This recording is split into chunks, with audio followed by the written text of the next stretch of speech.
message. I would have loved to read it, but if you permit me to read the message. Go ahead. He said something. He said, let me quickly look for it. Today is actually his birthday. Wow, just like my boy Sammy. Sammy, you have a birthday twins. Okay, I'm just trying to get the Benjamin. His name is Benjamin. Benjamin, happy birthday to you. Happy birthday to you, Benjamin. From the Rewire podcast. Yes. All right. He said, sir, today is my birthday, and I'm also launching my new brand today. I have applied things I wrote down during the previous Benin Business Invasion. My program I host every year. Every year, okay. And I have learned a lot ever since I started following you. Thank you so much, sir. My mentor. Ooh. Wow. You see kind of statement? Yeah. Why will I stop? Yes. So I can understand why you had to come back, because this is a brand. Yeah. So I saw vision here, and thank you so much. Thank you, sir. Thank you. Keep it up. Thank you so much. Okay. Thank you so much, sir. Thank you very much. You're welcome. A lot of small business stay chaotic, because everything depends on the owner. I think you talked about how you have to lay structures. The CEO, you go to bring the money. You have to teach other persons to do other things. Now, a lot of small business stay chaotic because the owner wants to do everything. And now, at what point should someone start building systems and structures? Okay, the thing is this. It is not wrong to start small and start alone. It's not wrong. Yeah. Because at the time, you can share the vision to a group of persons, and not everybody will buy into the idea. Yeah, sure. So I normally say, because sometimes the things I say in business classes are not normal.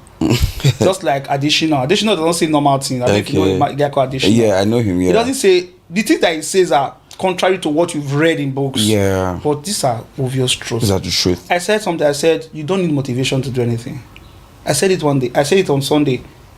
And people were like, what do you mean? When I broke it down, people understood what I meant. You don't need motivation. Can you break it down for us, please? Okay, maybe after I've answered this question. Okay, no problem. So the thing is this. Small business, you can start all by yourself. You just need to believe in God and yourself first. Yeah. Then others can then believe in you. Yeah. When they see how... Now, sir, I will tell you for the truth that I didn't start getting invited to speak in conferences all up to this year.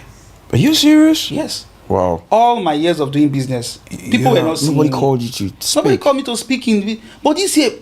Back to back. So the time, it was actually working for you. People were actually observing me, watching me, building seeing momentum. my consistency. So I shoot video every day. Yes. You are aware? Yes. Every day and you I shoot- post that all same the years night. you shooting video every day. Every day I shoot video. I admire that day. about you. You shot today, right? Tonight I will shoot. Tonight I will shoot. I don't know if you've watched my status. Yeah, I have. Tonight I will YouTube shoot. channel. All right. I do video every day, consistent. People have been watching me. So the thing is this: as a business owner, it is not wrong to start small and start alone. But at some point, when you are growing, you can employ someone who will not be your team. Okay. Because when I started, when my partner broke out 2020, there was a girl who came to seek a job in my office as a secretary. Yeah. So I employed her. I started paying her 16,000 naira 2020 August. So by 2022, she was already the vice president of the company. I made her the vice president because she was head on with everything. Yeah. Now you can't keep two generals in one place. So what happened? I said, okay. Now I want to go into real estate. You go and set up a school. Yeah. So she became the HM of the school and the head of educational sector of our company. Yeah. Now there's already structure. So anything that had to do with education, she was in charge. It for you. Yeah. Then we now had a secretary, coordinator in the lecture center. Now we already have a team. Yes. Okay. Now because she is the HM of the school, you coordinator, you handle the lecture. So you report to the HM, the head of education. She reports to me. So you see the structure now. Yeah. So before I will have to do all of these things myself. No. So as a young business owner coming up, the person you employ, don't see the person as a staff. This is where people get it wrong. See the person as a team. A staff will close by 4 and go home. The team will stay over. Stay over. The team will stay over time. Yes. Yeah. if a staff is not making sales, he or she is not bothered. Before you get If paid. a team is not making sales, they are bothered. Not because they won't get paid at the end of the month, because the business is not growing. Yeah, they have the business at heart. Right. A staff does not suggest things to you. Either you grow or not grow, not concern us. Yes. But a team, sir, I thought of this thing. What do you think we should do? What do you think? How do we make this work? Yes. That's a team. A staff does not have to go extra mile, because you know that at the end of the month, his pay slip or his paycheck is already waiting for him. A team goes the extra mile. Not just for any other thing, but for the business to grow. So don't see the person you are employing as a staff, see the person as a team. You are trying to build something. Yeah. Another thing again is that when you get someone working with you, always share the vision. This is one thing I do in my office. They know me for that. Yes. My vision has been single and has been consistent since 2020. I got that vision of Everest Stars. I always tell them. So they know that we are working with a vision. We are working with a vision. So as you are growing, the people you start getting, you start putting them in key positions, and also train them. Pay for classes for them. My team, I take them for conference. I take them. Thank you. The day you, so my team were there. I take them for master classes. We have on July 4th of July this year. I'm flying my HOF to Abuja for a finance course. Yeah. We are paying for it because we want them to grow. That's value. You understand that now? Them. So that they can do very, very well. So that's it. So you don't have, like I said, you don't have to be big to start creating structure. But you have to start the structure to be big. No matter how little it is. You can just be two. Okay, let me be the CEO. You be the COO. Yeah. Well, now you're not three. Me CEO, COO, you. Marketing, head of marketing. This is what you're going to be doing. This is what you're going to be doing. Some people are scared that, are you going to say that we'll not start sharing profit? No. The only thing is that if the business is doing well, there's a way you remunerate them. Maybe commission, maybe extra bonuses for doing extra things. Yeah. It doesn't mean that you're not saying, okay, let us share the company 50-50 or 60-40. Yeah. But when 2 or 3 persons are pulling resources together, you can say, okay, because I'm the highest, your lawyer will help you process that. Yeah. You be the CEO, you have the highest share, we take 20, you take 20, me take 60. That can work. Yeah, I think I can relate to what you just said. Yes. There was a guest who brought on the show. Yeah. Her name is Shanta, anyway. And I think after when she came in, she saw the vision like you saw, and she said, I'd love to be part of this Your Rewire podcast team. And I think she wrote to me some days ago, like, okay, these are things we can actually do. And when she came today, and I saw she doing those, I was like, what? I was speaking to my co-host, Mr. Brooks, and I was like, wow, she's really a help. So I can actually relate to what you're saying. The way my leadership mentality is this: I don't just see myself like I'm the boss. I'm seeing myself as someone who coordinates, but I depend on team. That's why I tell you that you can do this. Yes. You can do this. So I feel like you have a part to play. Do you understand? Yeah. It's not about the things, it's not about the money we're going to pay you, but it's about you looking like I'm getting information, I'm getting trained, doing this with you, that tomorrow you can look back and say, okay, when I was with Rare Podcast, I got all the information and the knowledge I want. Now I'm a better person. That's true. Yeah. That's true. Many people are afraid of failing publicly, especially when starting with little resources. What would you say to someone who has the vision but keeps delaying the start? Well, like I did say earlier on, that the best way to start is to start. I did give an acronym of what start means. You see, I listened to one public speaker by name Inuaga Tanosahai. He talks every day on ITV in the morning. Okay. So he made an analogy years ago. He said, if you are hungry and you want to eat turkey and fried rice, but the money you have can only afford you maybe a plate of rice and a fish. Yeah. Would you say because you didn't have money for turkey and fried rice, you will go starving? No, you have to buy what your money can get you afford. So Dangote today is what, almost a little to $30 billion. Yeah. But how much did he start with earlier on? Small money. So say 500,000. Yeah, that's what I heard too. $500,000. But let's say 500, wherever. But look at where it started from. Today, the guy is the man. Okay, let me say guy. The man is running. We know a multi-billion-dollar empire. For real, yeah. From real estate to energy, petroleum, pastries, food, cement, you and know. the rest. So you can start from, but what matters is the vision. Because when little money meets big vision, it will grow. True. Yeah. Yeah. It's the vision.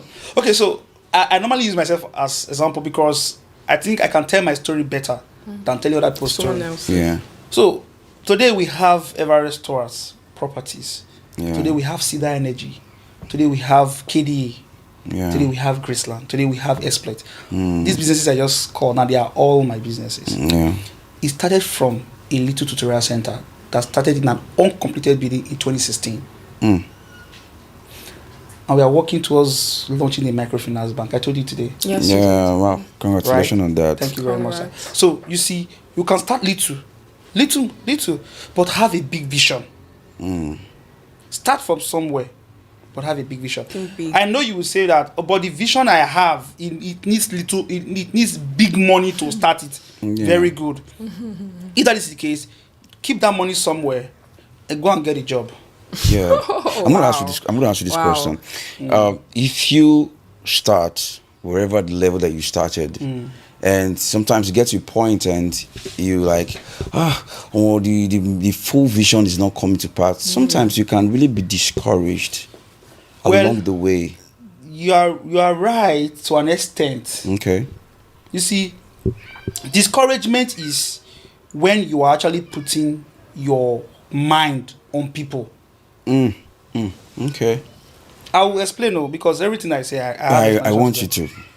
Now, you are putting your mind on, you started something and you are hoping someone will come and help you. The person is not coming forth, you are discouraged. You are starting the business, you are hoping that in the first 1 week you just hit it very big. And it's not coming up, you are discouraged. Things are not going as you planned. Yes. Yeah. But you forget that when you are planning a business, you should be planning if it gets big or if it don't go as big as I plan it. Yeah. How will I? Hand. What's your next step to take? You understand? Yeah. Because when you get discouraged, it kills the part of your brain that thinks or that will think of how to make it better or how to make it bigger. Yeah. That's the thing. So discouragement kills that creative Part of your brain. That is it. You can be down but don't discourage. This is the thing. Now, discouragement means that, like the word discourage, removing yourself from being courageous. True. Right? You can be now when I say you can be down but discouraged, Yeah. you can be concerned. Yeah. Like, what's happening? Yes, Why how is this can I- not? Yeah. Are you following me now? Yeah. Let's say for today now, like you were concerned, like Exactly. right? But you are discouraged. About the vision. No, Thank no, you. Yeah. That's the thing. Yeah. So discouragement means that you no longer believe in what you The other doing. That's another story. but that you are concerned that why it's not working. You coming back to the drawing board like, okay, let me do this. Doesn't mean that you are discouraged. Yes. You are just concerned why it's not working. Yes. My friends told me I'm a very courageous person. I tell people because if I get discouraged, discouragement is like an aura, right? Yes. It's People will see, people will absorb it. Like, Yes. Exactly, Being around you, they can like- tell. are you following me now? tell. Yes, and it leads to confusion. Thank you. Because you were trying to make sure that this thing works today. Yeah. That zeal. Yeah. That zeal rubbed off on me. Yeah. Okay, this guy. I could see it on this guy's face. No, yeah, it needs Let to me happen come. today. That's it. We need to understand this as entrepreneurs. Dangote launched a refinery.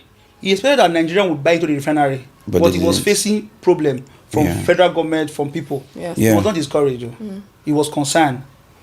Because if he was discouraged, he wouldn't have talked about increasing to 1.something million barrels per day now. I think I Yeah. even read that he had to handle the land matters for I think about Yeah, for some- yes, for some time. years. You know, Yeah, trust before Lagos the with launch. land matters. Are you following me now? Yeah. Dangote is a man I know is very courageous. Now he wants to even go set up same refinery in other countries. Now he's currently having meetings with some presidents of other African countries. Wow. Just That's imagine. smart. That's a courageous man. Person. Yeah. Otedola faced a big issue Yeah. earlier, as in early days of his business, right? But he bounced back. That's an encouraged man. He was not discouraged. For the fact that he switched business doesn't mean I was discouraged. He Yeah. knew who he was or who he is. He felt he got concerned. Though he lost properties, he was owing a lot of loans. Yes. But that man So you always have to go back to the drawing Yes. board when things are not going the way you plan. Yeah. Yes or not? Now that's it. He knows who he is. So being discouraged is like say you don't even know who you are. Oh my goodness. That's a revelation. Yeah. That's Just look at the lion. Because the lion lost a battle doesn't mean that he's not discouraged that he's not really a lion. So I think a lack of identity Thank you very actually much. causes people to Get go back. discouraged. Because even myself, I'm Yes. gonna Yes, you're speak gonna for question myself. Yeah, yourself. there are sometimes like it's either from funding to maybe technical things, Yes. equipment, Yes. or sometimes even when we post, we don't even get the kind of views we want Yes. actually. Yes. And I feel like what's happening, sometimes I just feel down. And sometimes don't you just tell me like, at this point, thinking about how to push the next level, that's Yes. the creativity. Yes. Thank you. And I love doing that Sir, always. when my partner broke out 2020, Yeah. I was down. But I wasn't discouraged. That's two different things. Yes. People were saying that. People were saying that I'm not trying to be proud here. Okay, I'm yeah. trying to be honest. Okay. Yeah. Because I'm trying to say this story so that people People that can will watch this understand. Yeah, can learn from it. can learn from it. Yeah. Sir, people left me, sir. People they were working with, they left me. I became a laughing Jesus stock. Christ. Wow. In this Benin. Wow. I can imagine what They you're said, going let's through see how then. far I will go. Jesus. I'm telling you. Gotcha. So I they are remember those good. days I'll wake up in the morning. I'll go to my office. As early as 6:30, I'll go to my office. I'll be praying. I'll be saying to myself, I take Upper Mission, I take Upper Lawani, I take New Benin, I take Eweka. I'll see all these areas. These around my zones, business. yes. I've taken all of them. They on my bow knees. down to you. Clock it. That's the truth. I've said this story times Yeah. over. Yeah. Today, by the grace of God, I am dominating this environment. That's the thing. So I was concerned that okay, what do I need to? Because sometimes when people are saying something about you, don't just say they're all lying. Sometimes you see that like, okay, this thing that they are saying, am I really doing that? Yeah, yes. That's being able to to If reflect. I am, let me Yes. reframe. Yeah. Such and Yeah. Yeah. people are like saying he's too harsh, he's too this, he's too street. Okay, let me relax on my streetness a little. Yeah. So when I launched again, it was like something. I love the part of the God parts. Yeah, You know, no, I don't joke with that part. Okay, I don't joke with God because I'm a believer in the Yes, faith. So I yes. love the way you always, there's a source, you recognize your source. Yes. And I used to tell people, if you don't, the only way you can get to know yourself, your true identity comes from your creator. Yes. So I love the part you're able to draw your source, your Yes, energy of course. from. It's not like you're a slack, but some people do say like, as far as I know God, I'm going to be successful. No, that's not true. I got news for you. It's not ain't true. But you're able to still put the work. Yes. Put your mind to work. And I actually love that. Thank you, sir. Yeah. Thank you. So that's it. So moving to the next question, what does building a successful business actually means to you right now beyond just making money? Well, thank you very much. I was actually expecting that question. Okay, love that. Because I'm actually one of the persons who always say that money should not be the motivation. I understand that we are in Nigeria. Yes. Everybody wants money. There's a word, say that hard word. I want to Everybody hear wants it. money, right? Yeah, We are but in it be hot. Nigeria, everybody be hot.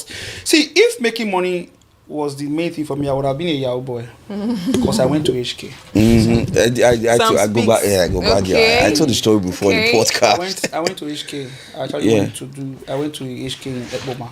To Okay. actually do Yahoo. But something keeps speaking to me that Yeah, this is not it. if you make the money now, What next? see, this is real. This is not Practical, drama. you've been real right now.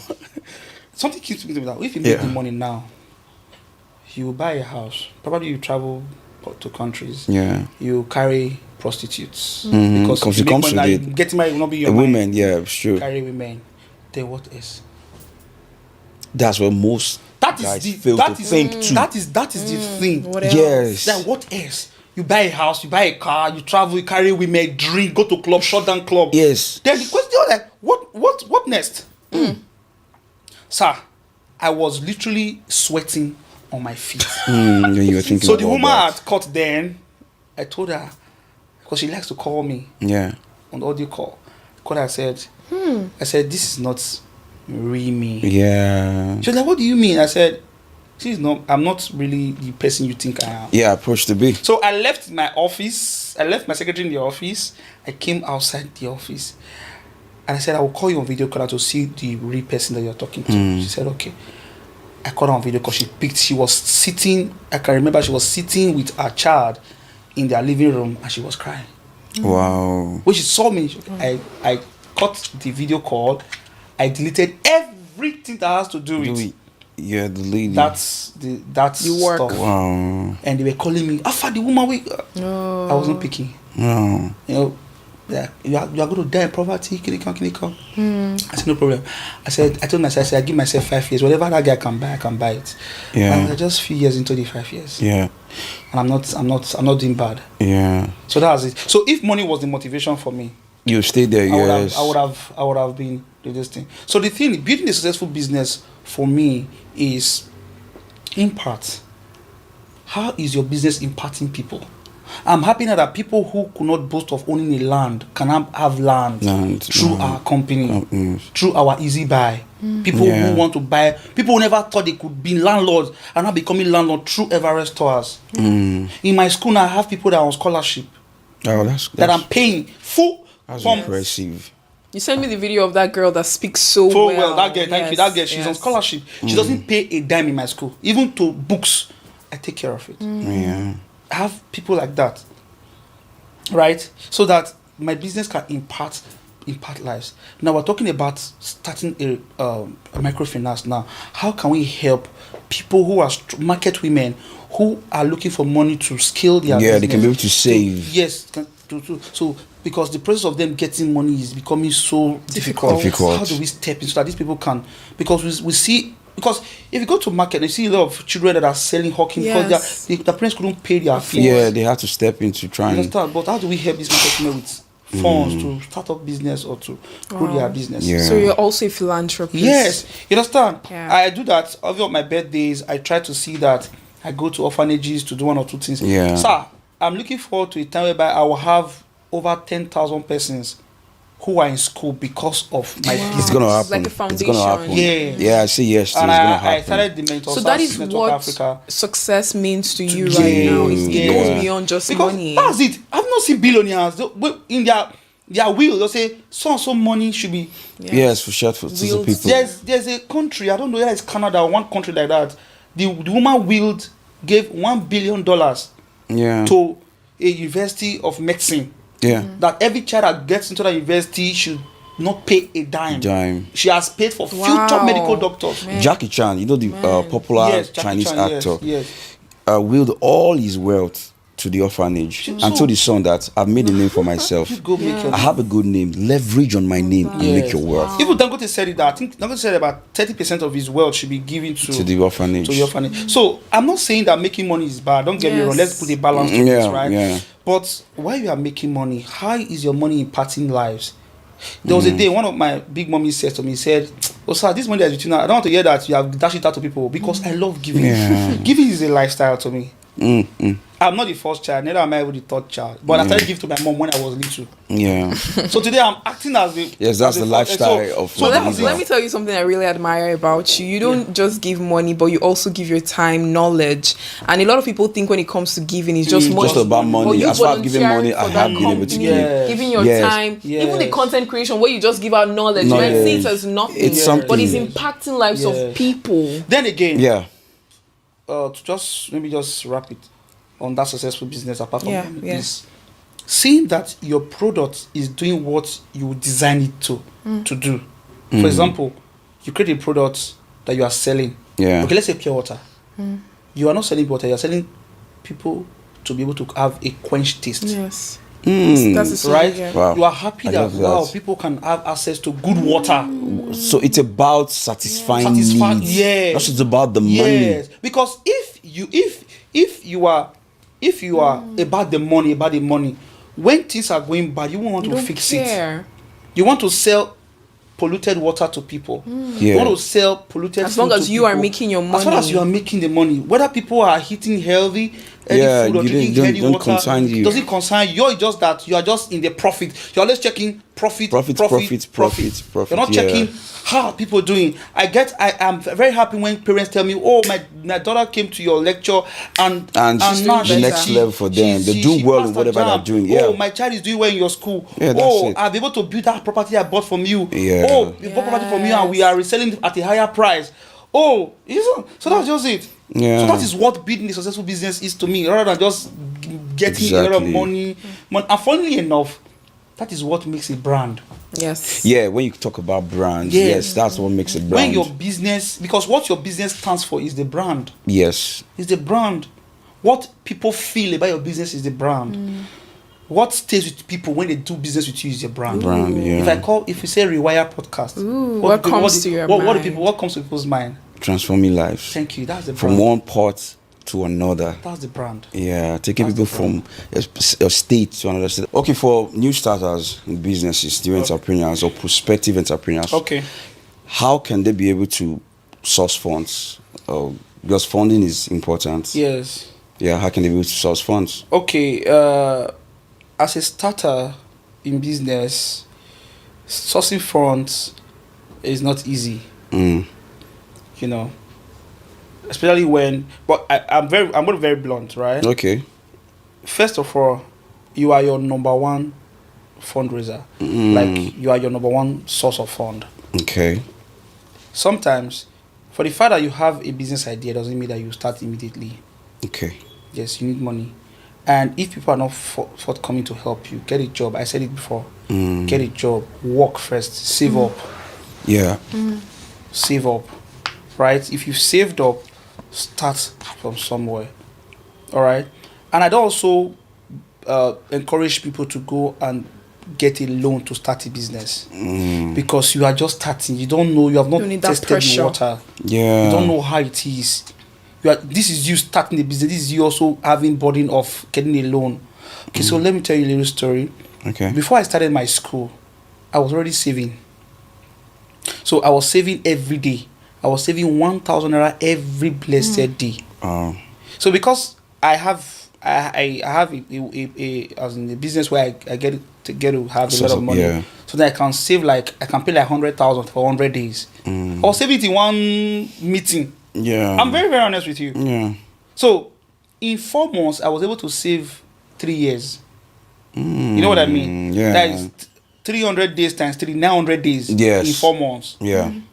So, there was already some money kept somewhere. So, by the time I would start a business, I went to meet different people, sir. So, I have rich guys that I went to meet. Yeah. They keep on telling me, okay, I'm doing a project.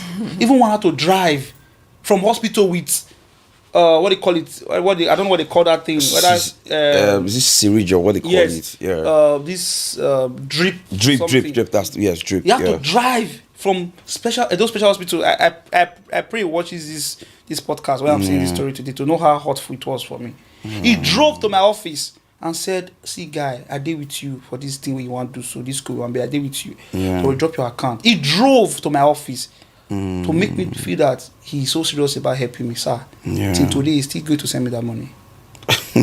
Oh, wow. This is 4 years. This is 4 years, sir. Yes. He didn't send me. A time came out and said, sir, bro, so far, I need this money. And I was like, now me say I go help you. Okay, now. So, these people fucked up. Yes. And this was, I can't go to a microfinance to go and take money because I'm just starting up the school. Yeah. So I had to start with what I have. Like I said us now, for the fact you want to eat turkey and fried rice and you have money for rice and why don't you fish. buy the one your money can So I afford. started my school without a roof. Are you serious? I'm damn serious. Wow. Today, if you go to the school compound and see, I built a new 10 classroom in 4 months. Wow. Cost me about 32 million. That's impressive. In 4 months, work was going on every day. That was what even gave some parents courage that this school is going somewhere. My school is occupying 100 by 150. That's the land size. So if I had waited for people to give me money, I would have still been starting this school today. Yes. Oh, you want to start. Yes. Still be stuck. So if you know that you will be starting a business in the next 2 years, start saving up. Start saving. If you have money, that if you have money to buy a land today, sell the land 2 years time to start up a business. I have people who have done that, sir. Wow. Who bought land years ago. ago. So I sold one land for somebody yesterday. The person used the money to start a business. Bought the land 3 years ago. Wow. Imagine. That's just imagine you had kept that money.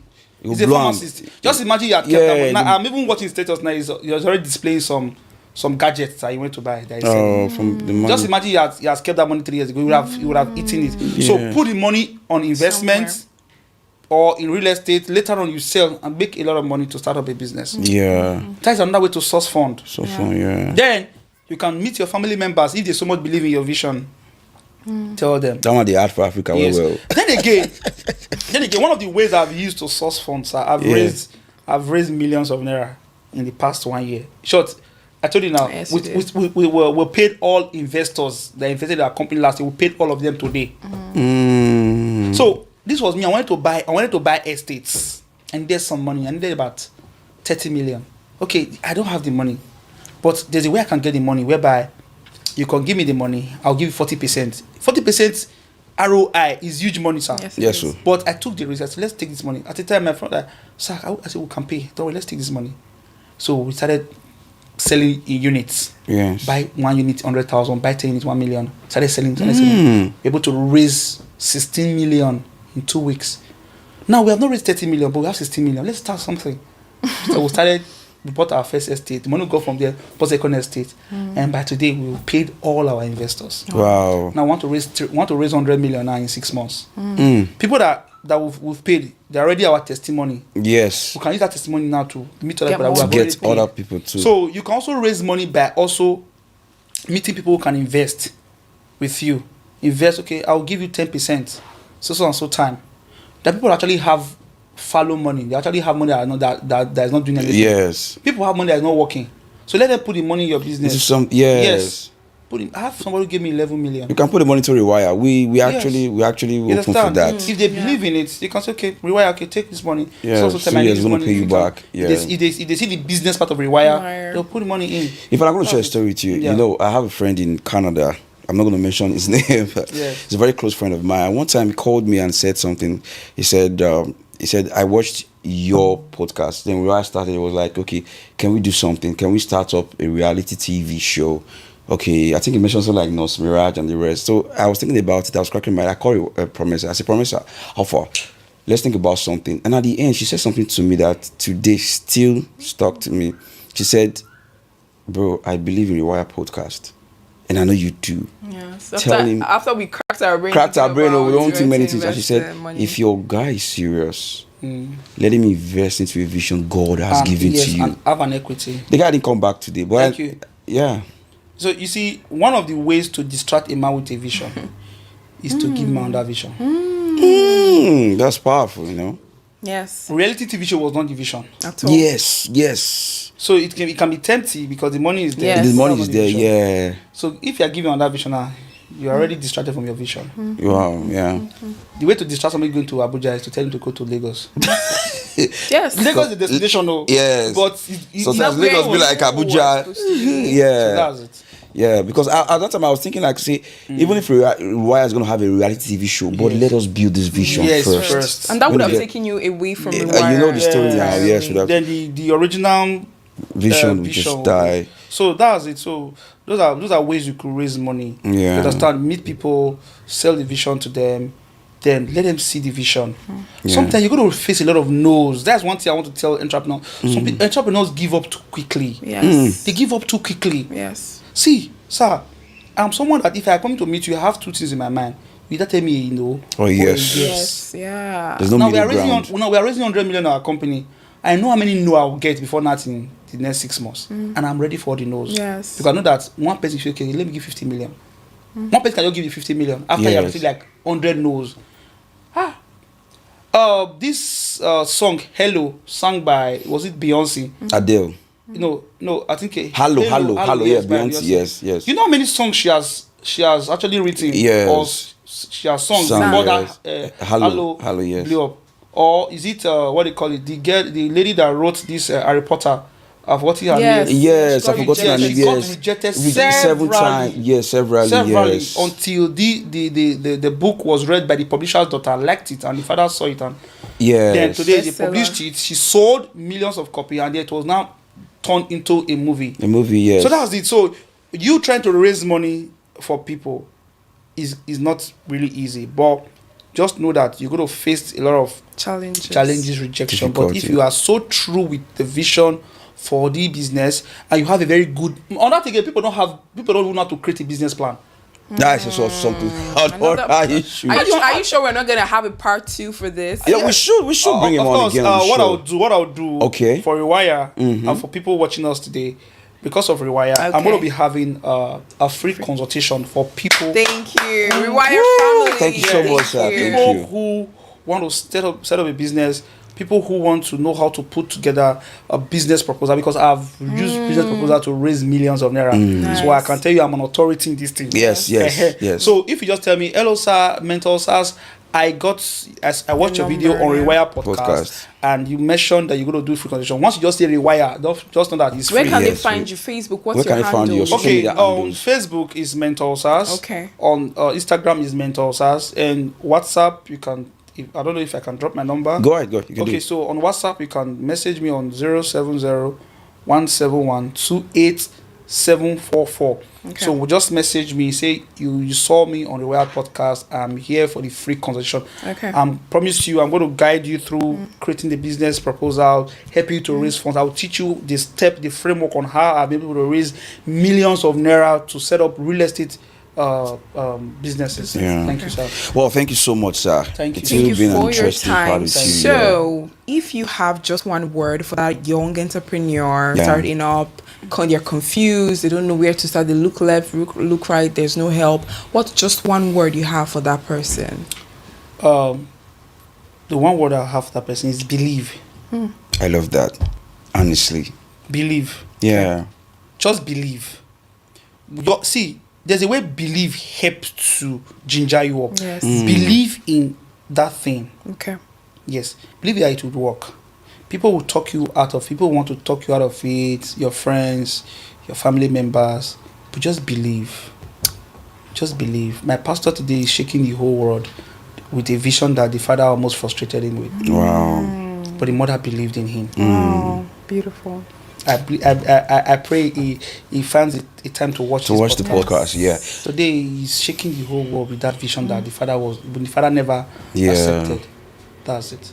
Believe. There's something I love about you. It's about the mindset of not giving up or just pushing through. Yes, Yeah, that's seriously, it. because it's the right mindset attracts me to the right people. Yeah, that's true. So that's it. So the energy creates an energy for me. So I love the way you listen. Like, do it, because I think the number one problem that actually stops entrepreneurs for achieving their goal is a wrong mindset. Yes. I think you've mentioned a lot of them. Yes. So. Wrong mindset, negative thinking, Yeah. negative thought pattern. Thought patterns, They're always yeah. thinking negative. And I don't also blame them. Okay, I blame them because it's their choice. But environment, the Yes, people you that's what I'm surround saying. you. Yes, can Because also it influence was your said thinking it was said patterns. that you are a sum total of the 5 closest persons. That's true. Who are the people that are closer You to you? surround yourself. Who do Exactly. you Your discuss ideas circle. with? Who are the people that you are talking with? Yeah. If you check people you hang out with, what do you people discuss? You know, what do you people discuss? Sir, this is a very, very, because we talk about thinking pattern. Yeah. What do you hear? Okay, just imagine a child who listens to the father, the mother, the father's friend, talk about billions, talk about companies. Just imagine. Then he gets to school, his classmates are talking about investment, their father's investment. You begin to build a mindset. So it's all about money now. Yes, Yes. you build muscles You towards understand? investing. And I know that right. we didn't grow up. I didn't grow up. I don't know about Professor. Me, Professor grew up in from a very rich It's family. okay, Maybe it's you- okay, it's okay. But for me, I didn't grow up in a rich family, right? Same with But me I had too. to leave an environment at 17. I left my father's house Wow. at 17 because the environment I grew up in was a very toxic environment. Yeah. Since I left at 17, I've never returned back. I only go visit and leave. Yeah, you Go don't belong visit there. and leave. I don't belong there. Yeah. Because the environment could have finished my Yes. destiny. Yeah. Yes. I love that. So who are the people? What do people talk about? So one day, I sorry if let me just quickly chip. Don't go ahead, go chip the story. So I was flying from, I think, was it from Abuja to Benin? Yes, from Abuja to Benin. So I bumped into an old school friend in Abuja airport. So we were boarding the same airline. So where we were going, I was like, guy, just see those private jets. Yeah. So it wasn't like people get money. You know what I told him? Yeah. I said we're going to buy somebody to just do airline business. Yeah, that's you see the mindset. Exactly. Yeah. You see where it was tilting you towards. You see the mindset. I said we are going to. I told him we are going to buy something like this. To do businesses, you know. Airline, because Alan Oyema that own Airpeace is not a spirit. It's not from one sky or wherever. The owner of I think the owner of is it Niger? Yeah. He's owner of Value Jet. Yeah. Yoruba. Yeah. I think Complete Sport too. The man that also own Complete Sport. The man is a human, not a spirit. Did I got to meet Arumeni? Arike line. Okay. I was like, I got to meet the person and his brother. I like, seriously, I'm meeting these people. So the Dangote, there was no port that they could take Dangote's machinery that was used to build Ferrari. Dangote started building his own port. So see, so there's the way these people think, sir. Yes, there is. That's why I said I think in the beginning of the show that what I've come to discover, the difference between successful business icons and those struggling is just mindset. My role model is Tony Elumelu. I'm so consumed with that man. I follow that man. Even when he's doing jogging, everyone they follow the jogging, they do them too. Because the way that man thinks, yes. The man thinks, you know his concept of African capitalism. Yes. This man is talking about entrepreneurs dominating in Africa, using your ideas to industrialize Africa. Wow. These men are pulling grounds in Africa. Level. Yeah. You understand? I think it's high time we start thinking out of our immediate environment. Yes. Let's start providing African solutions for global challenges. Yes. We can do it. Yeah. We can do it. So who are we talking with? Who are the people that we are relating with? What are we thinking? What are we thinking about? Yes. Yeah, we shouldn't be consumed with the impossibilities that Nigerian environment has created for us. We should think higher, you know. I understand that we already have limitations. We already have somebody said something that he said when you are a Nigerian, the chances of you succeeding is already reduced. But I beg to differ with that statement, sir. I do too. Because Martin Luther King said that a time will come where people will not be judged with the color of their skin, but with the content of their character, the quality of their mind. The mindset. I like that. You understand? I like that. Yeah. So this is me. People are buying to UK just to go and get greener pasture. This is me already creating a greener pasture in Nigeria. So I'm going to the UK. I'm just getting it for me for visits, for holidays, and all of that. Just trying to travel around the world just to see new environments, new people, all of that. Not because I'm trying to escape poverty. Hello, I'm not poor. You're not poor already. You've escaped it. You understand? So that's just it. So there's a lot to talk about. There's a lot to talk about. Thank you so much for the vision, for the wisdom. This was it was really worth it. I don't even know what to call it, but I got a lot. In fact, after this session, I'm gonna take some water, just relax. I'm gonna put some ice block on my head to calm myself down because what? A lot of people need to know Thank you so much. Yes. Amazing. The Warri podcast is, I would say, this is me. I'm not trying to be proud. Yes. It's the #1 transformative podcast in Nigeria. Yes. Thank you so much. For the caliber of people that are, I've been watching the Warri podcast. Yeah. Even weeks to when I met Promessa first time in an event. Yeah. She sent me the link. I've been watching this morning. I watched Mr. Amarabe talking about Beyond the Bank. Beyond the Bank. Yes. I watched one about spiritual wife. I watched one other lady who went to this Big Brother Nigeria. Yes. That's Anthony. So to tell you that I've been watching. I'm not just here because I've also been watching. Yeah. So you guys are really doing a lot. Thank you, sir. Thank you so much. In the next 1 year, sir, the Warri podcast will be so massive. Amen. Glory! I will receive it. So massive. Yeah, we receive it. And I give it to you. And thank you so much, sir. Thank you. I'll talk to my team so we can see how we can sponsor. Thank you, sir. This. I also want to be part of your success story. Thank you. Thank you so much. Yes, you will see. You have to partner with us. Talking about sponsors. Do it, baby. Today's episode is sponsored by the Bridge Bookshop. Yeah. So, if you are someone who's invested in self-development, you want to expand your mind, just check them out on Facebook, Instagram, The Bridge Bookshop, and, reach out to them. What's the kind of book you want to read? Is it money, business, spiritual, whatever? They have it. So if we are also open to sponsorship, you can reach out to us, Rewire Podcast, and we will put your business on the show. Yeah, you can sponsor any edition. It's the time of the episode where we get to say goodbye. I don't like it. It pains me. I wish I could stay all night, but we cannot do that. This is what I'll say. Okay. I'll leave this place. I'll leave this studio. Okay. In my body. Your body. Okay, but spiritually. You're still here. Yeah. Okay. But me, I don't know if I will agree with that. Honestly, one. I was like, we should continue.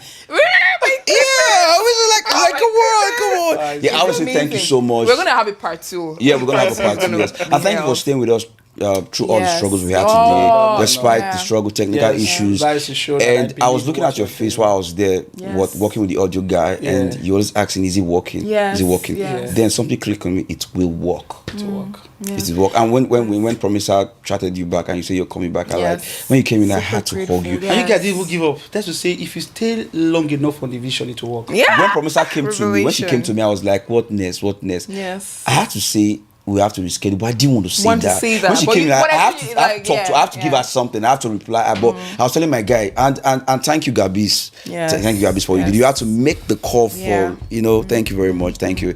It's a good thing to surround yourself with spirit-filled people, and I'm really enjoying from that. Thank you, sir. So, thank you for coming on the show. I love you so much. Thank you for the work. Mentor, SAS for everything. We say won't pay you. We're not going to pay you. That's all. This is $1 million or dollars. I'm telling you. Conversation. Okay, guys, thank you. Thank you so much, guys. Subscribe, follow our handles. Follow, tell a friend to tell a friend. Yeah. And happy birthday to Samson. I'm still waiting for the karaoke party. Samson. It go happen, seriously. Okay, for me it's goodbye. Is it good night? Oh, she's bye. Good night. Good day. Whatever time you're watching this, we love you from the Rewire family. I remember, think of how to raise funds for that your business. Yeah. Bye-bye. Yeah, of course. Think about how to raise funds. So for real. My goodness. Bye. Bye. Love you guys. This is TVM. TVM delivers breaking stories, global headlines, and the moments that matter. From exciting sports action to exclusive local events, we keep you connected. Celebrate our culture, people, and voices with powerful documentaries and inspiring stories. Experience premium entertainment, from trending music to urban lifestyle and beyond. Grow your spirit with life-changing messages and uplifting perspectives. Lead the way with bold conversations, fresh ideas, and thought-provoking shows. Wherever you are, whenever you want, watch TVM on all your devices. TVM, your world, your network.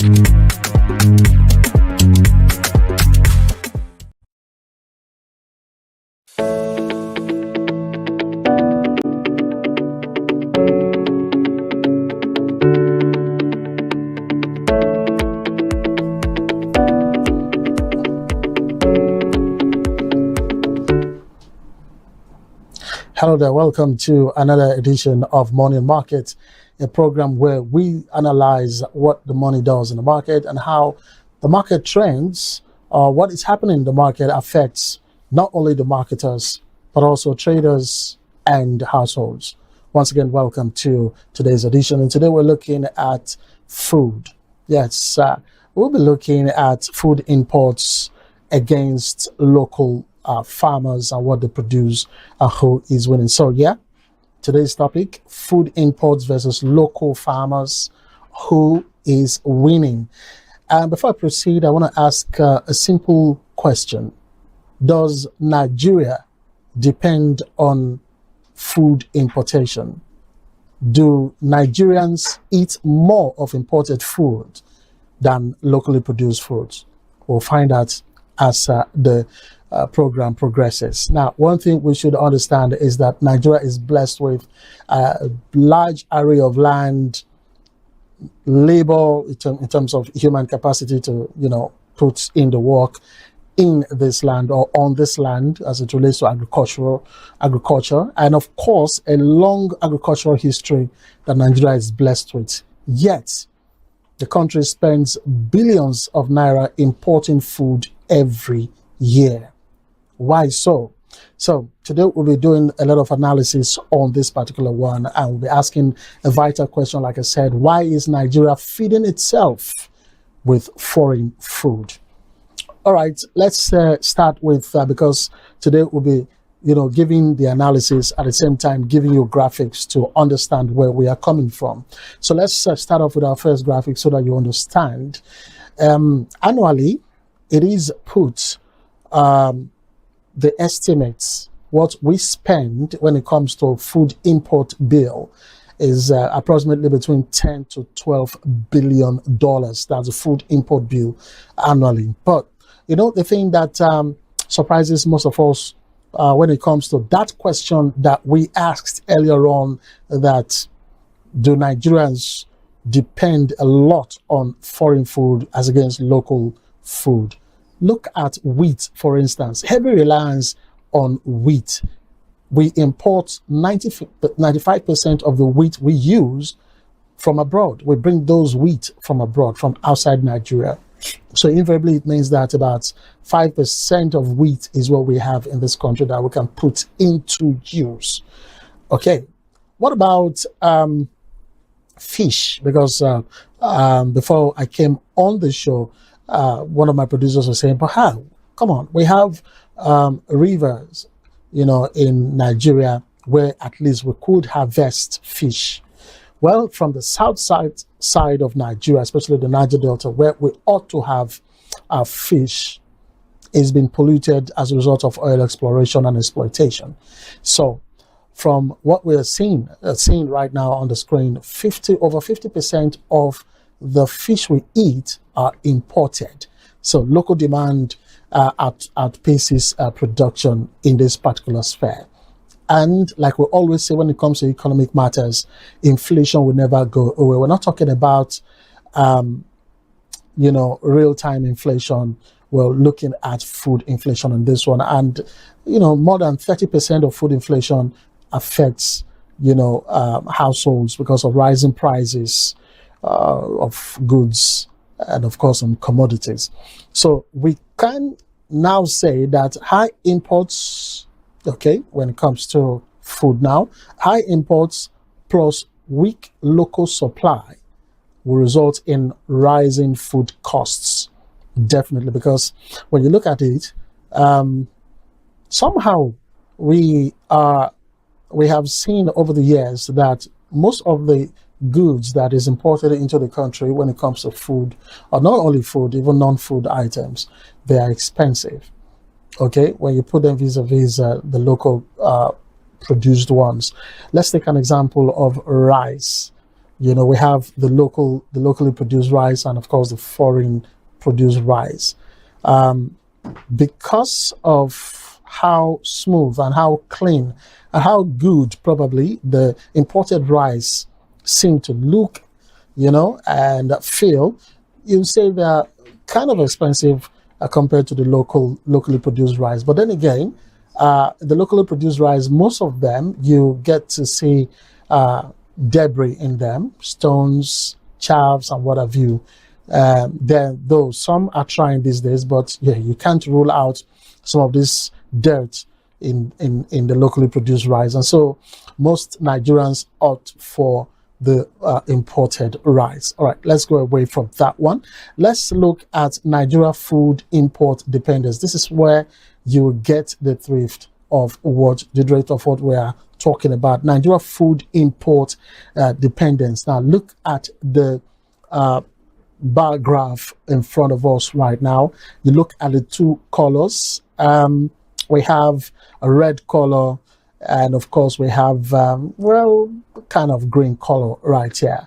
But one thing that we ought to understand here is that food imports, as at 2024, the estimated amount we spent in 2024 on food import was $4.7 billion, not naira now. $4.7 billion. That's the estimate on what we spent when it comes to food imports in the year 2024. What about trade? Doing business, when it comes to food. Imports during this crisis period is estimated at 4.5 trillion naira. Not really good. So when you look at it, you see that the imports are showing red, which tells you that it outpaces the one that we locally produce, which is the grain.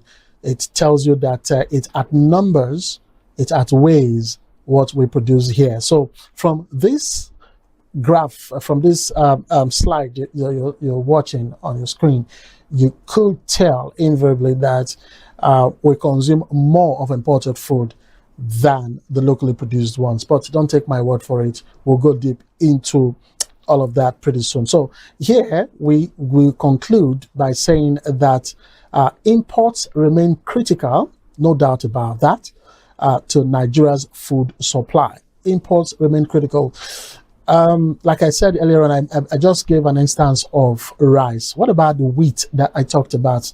Now, the wheat is something that we use for many purposes. So when it comes to food items in Nigeria, and the estimate that I gave, or that we saw on the screen, was saying that approximately 95% of wheat that we use today in the country is imported. So that's a heavy reliance on wheat from foreign soil, not here locally produced. So one thing that we also must understand is there are reasons for this food dependency on locally foreign produced ones. Some of the reasons or factors that we will look at as the program, today's topic progresses today, will be population growth, when you look at it vis-a-vis food production gap. Now, I mean, I know that the National Population Commission has not done the population census of late. I think as of 2025, we were still talking about conducting that census. But I can authoritatively tell you that Nigeria has outgrown the 200 million that we have pegged this nation. 200 million, we keep saying. Some are saying more than 200 million. I can tell you for a fact, okay, this is my personal opinion, I think we are hitting the 300 million mark already as a nation when it comes to population. So when you look at the growth of population, or population growth as it is, against food production in Nigeria, there's a wide gap. This is as a result of most persons going from the rural area to the urban areas. And of course, another factor we look at, apart from the population growth, is the urban consumption patterns, which is shifting to processed foods. Now, when you get to the urban areas, definitely you find a lot of people who go to the shopping mall to buy more of processed foods. Now, when I say processed foods, for instance, you look at canned food items or tinned foods, and like I said, when you go to most of the shopping malls, when you look at the shelves, most of the food items you see are imported goods that dominate the shelves of this shopping mall. So that goes to tell you that most food come from outside of Nigeria. I mean, just look at what is on the screen right now. Look at the flakes, what's it called now? Canned food that I talked about earlier on. Foreign biscuits, like we have confectionaries and what have you.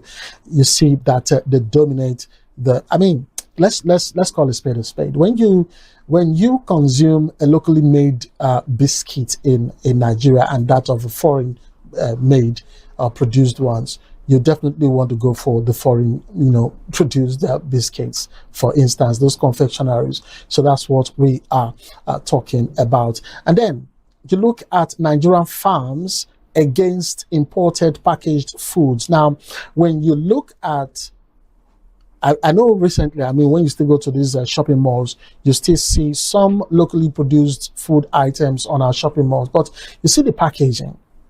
You compare that to the foreign packaged goods or food. Nobody will tell you to go for the foreign food and leave the locally produced or packaged food. So the packaging is all that matters. And our farmers, it's not like our farmers do not produce food, but they do not meet the demand when it comes to the number of people to feed, or the demand coming in from the consumers, or the packaging as well. And also billions spent importing food. When we talk about port activity, when you go to most of these ports, especially those in Lagos, you see that most of the containers that are offloading items, they are food items. Most of the items are food items that are coming into the country, and for that, Nigeria spend billions of naira importing food that we can also produce locally. So Nigeria is not food scarce. Like I said, we have people who are ready to produce food locally, agriculturally, but it is a system deficiency that we are seeing in this country. And if we can work on that, definitely we could be seeing more food locally produced and more demand for them. So if imports are filling the gap, like I said earlier on, the next question will now be, why can't local farmers meet demand? We talked about how it is that I think it was during the Buhari administration where the borders were closed or shut down in order for us to feed the nation by ourselves. We had the rice pyramid and all of that. I don't know what has happened to all of that now. We saw locally produced rice going round and, of course, meeting the demand of the Nigerian populace, but they didn't really meet the demand. That is where we'll leave it at there. But we'll still go on a break. But before we go on that break, let's quickly also tell you that let's look at the demand and supply gap when it comes to food production in Nigeria. Like I said, statistically, we are told that we are more than 200 million. Yeah, no doubt about that. That's the population. But the rapid urban food demand growth is really, really high. You know, when you put this vis-a-vis the supply, because we're looking at the demand section now, you look at rapid urban food demand growth, how it is demanded, food is demanded. I look at the population growth. Like I said, for me personally, I think we've hit the 300 million mark. But look at the population growth, or let's say over 200 million, and the demand for food. You look at it vis-a-vis the supply gap, where we see the constraints, production shortfalls, where we see low yields, limited inputs, and of course climate challenges that reduce output. You know, when we say low yields and limited inputs, we also talk about insecurity in areas where local food production could be happening. We also look at inefficient systems like poor infrastructure, high post-harvest losses, and of course weak markets that limit food availability. So demand is rising faster than supply. I mean, if we say we want to look inwards, the demand is higher than the supply. All right, we'll take a breather now. When we return, we'll be looking at we'll look inside the import machine. Why why is it that the foreign goods are dominating the market? Stay with us. Welcome to DERSAG Engineering and Services Limited. We hold several specialized permits with the Department of Petroleum Resources, are accredited with service and product codes by NIPEX, certified by Dun & Bradstreet, and proudly ISO 9001:2015 certified. Our areas of expertise cut across critical sectors, including manpower sourcing and supply, engineering services, construction and fabrication works, specialized procurement and supply, operations and maintenance services, and integrated marine services, delivering supply boats, crew boats, tugboats, barges, houseboats, and speed boats. At DERSAG Engineering, we are committed to quality, safety, and timely delivery, ensuring that every project meets and exceeds expectations. DESAG Engineering and Services Limited, your trusted partner in delivering world-class engineering and energy solutions.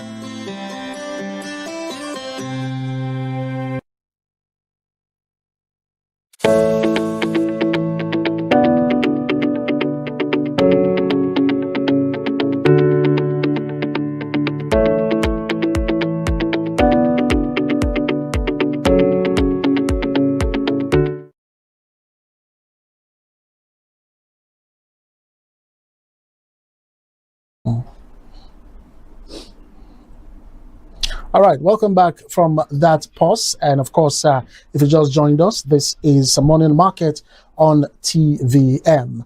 All right, before we went on the break, I said we'll be looking at why foreign food dominates. I mean, before on the other segment, the previous segment, we saw on the shopping mall shelves how foreign foods dominate those shelves. So one thing that we should understand is that Nigeria is not actually a country that is not blessed with natural resources.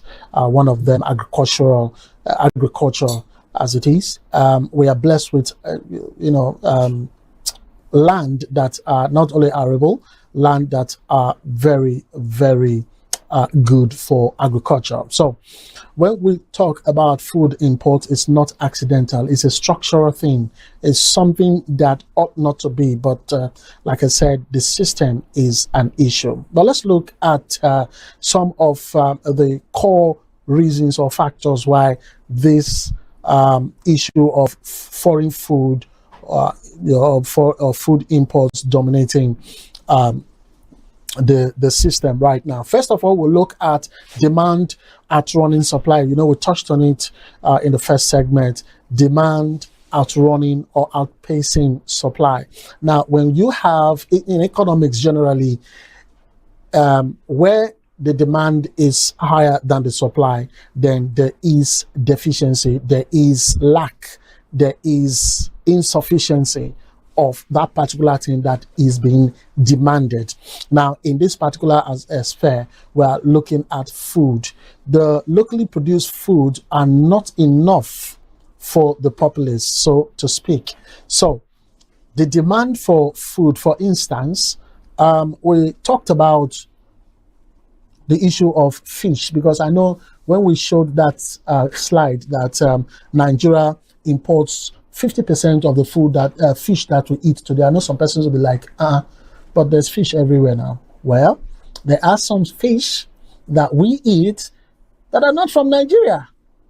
All right? I know it's surprising to you, but that's the reality of things, because the fish that we have here will not be able to go around. So we have to augment, we have to bring in to cover that deficit, so to speak, in economic terms. So that's why we say about 50% of fish that we eat are imported into the country. So like I said, demand outpacing supply. What about wheat? Yes, we have to a level we produce wheat in Nigeria, but you see the estimate, the analysis I gave earlier on, 95% of the wheat we use today in the country are imported. So if we had to, rely on the about 5% that we produce, it will not be enough for local consumption. So you understand. Now, under the rapid, for the demand outpacing the supply, like I said, rapid population growth is the major reason for that demand outpacing supply. Because when you have a lot of people in a small place, for instance, I'm just giving this instance now, you have a lot of people in a place where you have just a limited amount of water to go around that large number of people. Before it gets to the last person, that water will be finished before even half of that crowd that is waiting to tap from that water will get to them. So rapid population growth is a thing that brings about demand outpacing supply. What about changing of diets? Now, I talked about wheat, right? 95% of the wheat we consume today is imported into the country. Now, for those who have health issues, especially the diabetic patients, they are told to go take wheat bread, right? So changing of diets is as a result of that. What about noodles? Sometimes we say locally produced noodles are not even healthy to consume, so to speak. Though there was a time a certain company, noodle producing company, was called out that they were producing fake noodles that were affecting the health of people, though they came out and probably withdrew that particular product or came to counter that statement. But all the same, we had issues. Then frozen foods. Talking about frozen foods, fish again will come into this particular discussion. So this is all under demand and supply. Then the next is wheat problem. Another factor why we're seeing imported food dominating our local food. Now, the climate mismatch for large-scale production of wheat is a very worrisome factor. Wheat, the condition that we have here, does not actually encourage large wheat production or large-scale production of wheat. So that is a problem. And heavy reliance on imports for flour industry is another thing. Yes, flour is another food item that we import largely from abroad. I mean, what we have here in Nigeria is not enough. Let's look at the wheat dependency crisis in Nigeria. Maybe you get to understand all that I have been talking about. This is data packed, so it's not my own analysis on this particular one. Now, Nigeria's wheat supply is overwhelmingly on imports that are imported in the country. Like I said, local production of wheat is less than 10%. If you remember, I said it's about 5%, approximately 5%. Why the imported wheat, like we talked earlier on, is from between 90 to 95%. All right. So wheat imports are projected, according to the data in front of us, says it's 4.4 million tons. All right. Now, this is very worrisome. 4.4 million tons. So Nigeria depends heavily on imported wheat. We've talked about this one. Let's go to our next factor why we have imported food dominating the Nigerian market. Cost advantage of imports is another factor that should be looked into. Now, global economies of scale is on one hand, then subsidized agriculture in exporting countries is another hand. Now, when we talk about cost advantage of imports, was it a couple of days ago, or was it yesterday? We're talking about the comparative advantage of Nigeria, and we're asking, what is it? Anyway, let's not go into all of that.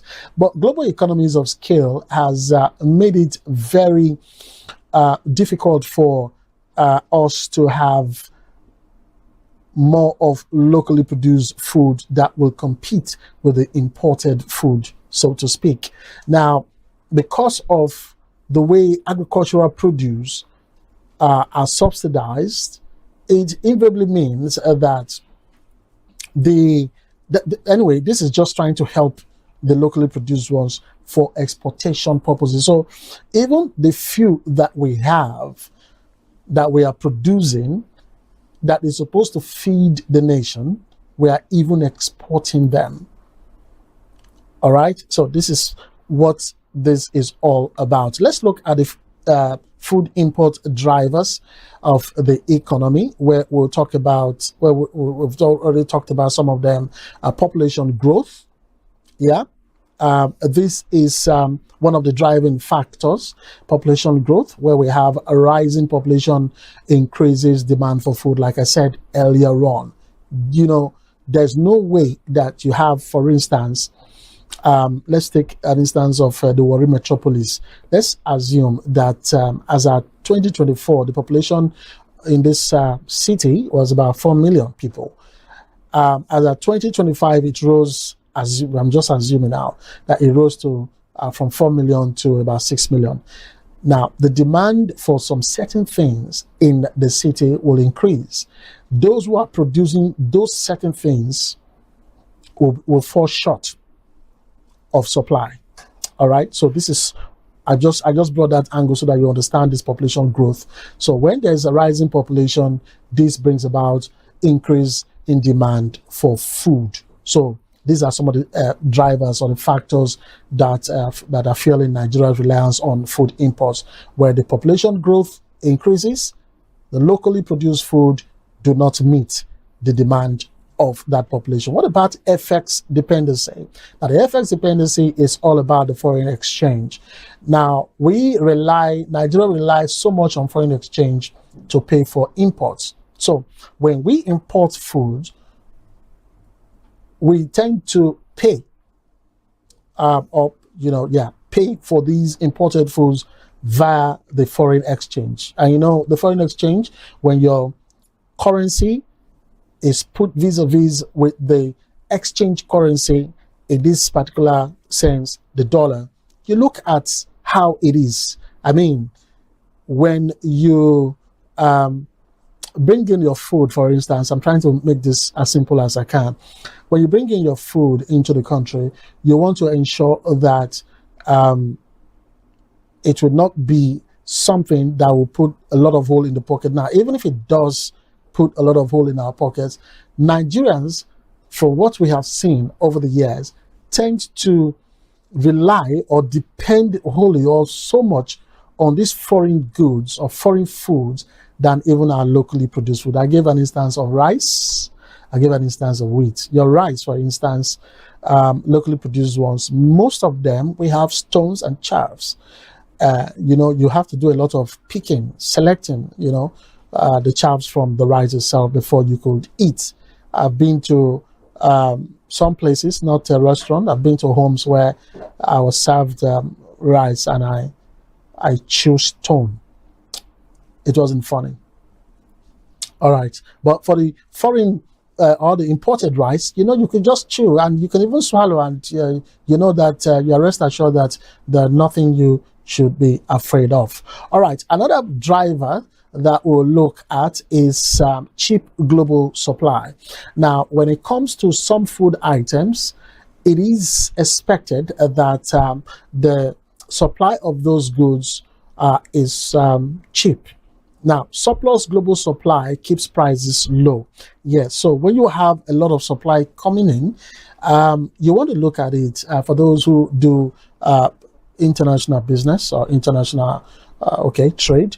You get to understand when we say cheap global supply. Now, when you have a lot of supply coming or surplus global supply coming in, there tend to be prices coming down, maybe as a result of discounts with the volume of what you are importing and all of that. But in the local market or for the local producers, it's not like that. Those kind of things. So yeah. One of the driving factors here again, or the key factors fueling Nigeria's reliance on food imports, is as a result of surplus global supply prices coming down. And then lastly, but not the least, is the processing advantage. Now, imported input actually supports local food manufacturing. Okay? In other words, you could import machineries from abroad, to support your local food production. For instance, those who are into mechanized farming, those tractors and machineries that you use, or machines that you use in your mechanized farming, those materials or those machines are imported from abroad. So processing advantage, not a problem when it comes to relying on some of the food imports that we have. All right, let's go away from that one. And another thing that we'll look at is the supply chain efficiency. Now, imported goods, I like you to understand, arrive processed. Okay, I don't think there is any imported good that comes fresh. If it's coming fresh, it has to be frozen. Okay, so it's all part of being processed. They are processed, they are packaged, and they are ready. That's for imported goods or foods. What about the locally produced foods? Are they processed? Are they packaged? Are they ready? You know, so these are some of the things. For the imported food, you see the supply chain efficiency, very, very efficient when the supply is ready. They are well packaged. I mean, only the packaging alone, for instance, would even want you to buy more of such, you know, and then they are processed. Like I talked about the green beans and what have you that we have seen. But let's look at bread, the producing of bread or bread economy in Nigeria.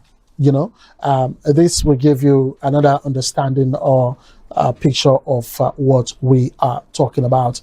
Now, we have wheat that is imported, taken to the flour mill, where it is processed by large-scale flour mills across the country, and then taken to bakeries, where the flour is turned into bread and other baked goods, you know, in thousands of bakeries nationwide, and then taken to the different places where there's a daily consumption chain. You know, you look at bread, it's a daily staple consumed by millions of Nigerian households. So you could say that bread is locally produced, but how did it all start? It came from somewhere, the wheat imported into the country, processed into large scale for flour mills, taken to bakeries where they are made into bread, and then taken to households. So this is the impact of bread economy. Now we have bread value chain. Before we go on a break quickly, we could see the flow, which we just saw again, from import to flour mills to bakeries to consumers. So millions of jobs depend on this chain. So you could see what the foreign or the imported food could also do for the economy. So imports are not just competition, they are embedded in Nigeria's food system. It's not going to go away. But while imports scale efficiently, which we've pointed out now, local farmers are operating in a completely different reality. And that's what we'll be looking at in the next segment, the farmers' reality. We will be looking at the high costs and the low returns after this break. Stay with us. Welcome to Dursag Engineering and Services Limited. A trusted name in the oil and gas industry, proudly registered with the Corporate Affairs Commission since the year 2000. We hold several specialized permits with the Department of Petroleum Resources, are accredited with service and product codes by NIPEX, certified by Dun & Bradstreet, and proudly ISO 9001:2015 certified. Our head office is strategically located at 43 Airport Road, Warri, Delta State, Nigeria. At Dursag, our areas of expertise cut across critical sectors, including manpower sourcing and supply, both local and highly trained expatriate personnel, engineering services across civil, electrical, instrumentation, and mechanical works, construction and fabrication works, specialized procurement and supply, operations and maintenance services, and integrated marine services, delivering supply boats, crew boats, tugboats, barges, houseboats, and speed boats. We are proud partners to some of the industry's leading players, including NNPC and its subsidiaries, Seplat Petroleum, First Hydrocarbon Nigeria Limited, ND Western, Saipem Contracting Nigeria Limited, and Lee Engineering and Construction, among others. Over the years, we have successfully executed manpower, EPC, and marine support projects with a strong record of excellence. At Dursag Engineering, we are committed to quality, safety, and timely delivery, ensuring that every project meets and exceeds expectations. DESAG Engineering and Services Limited, your trusted partner in delivering world-class engineering and energy solutions.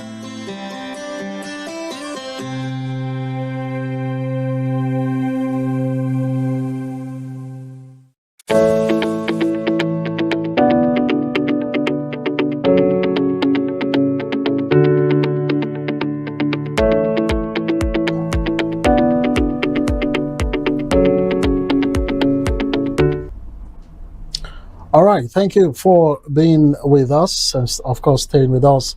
But in case you just joined us, this is Money and Market on TVM, and today we are looking at food imports against local farmers, and we're asking, when it comes to this, who is winning? Is it the food imports or the local farmers' input?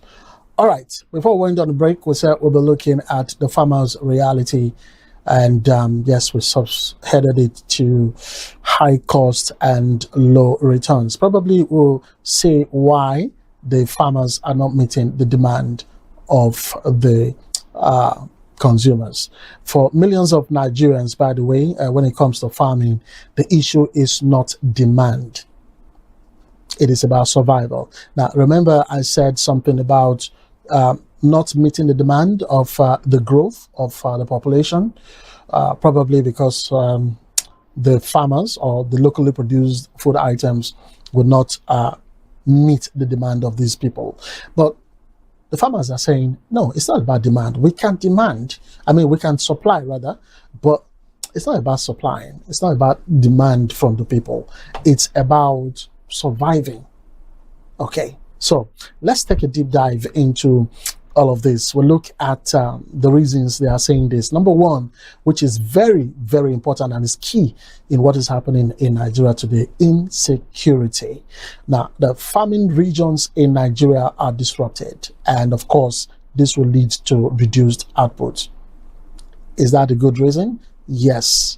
This can affect supply of locally produced food items. I mean, for the one thing that we know of is that the Middle Belt and the northern part of Nigeria, they are great farmers, and this is where we have volatility. We have issues of insurgency, kidnapping by Boko Haram and what have you in that particular areas, and of course header farmer clash that we've reported some few years ago and is still ongoing. These are enough to bring about reduced output. Let's look at the impact of insecurity on farming vis-a-vis trying to get food to the demand of the population. Now, 1% rise in insecurity will result into crop output reduction of about 0.21%. This will bring about decrease in crop output. What about livestock? It will also bring about a decrease of about 0.31% in livestock output. What this invariably means is that insecurity directly reduces food production. That's what I've been saying, you know, because when the farmers, they try to go to their farms and they cannot access the farm, how can they plant before they will now talk about harvesting? So it is with livestock. I mean, if you have your livestock farm, how do you want to go about that farm?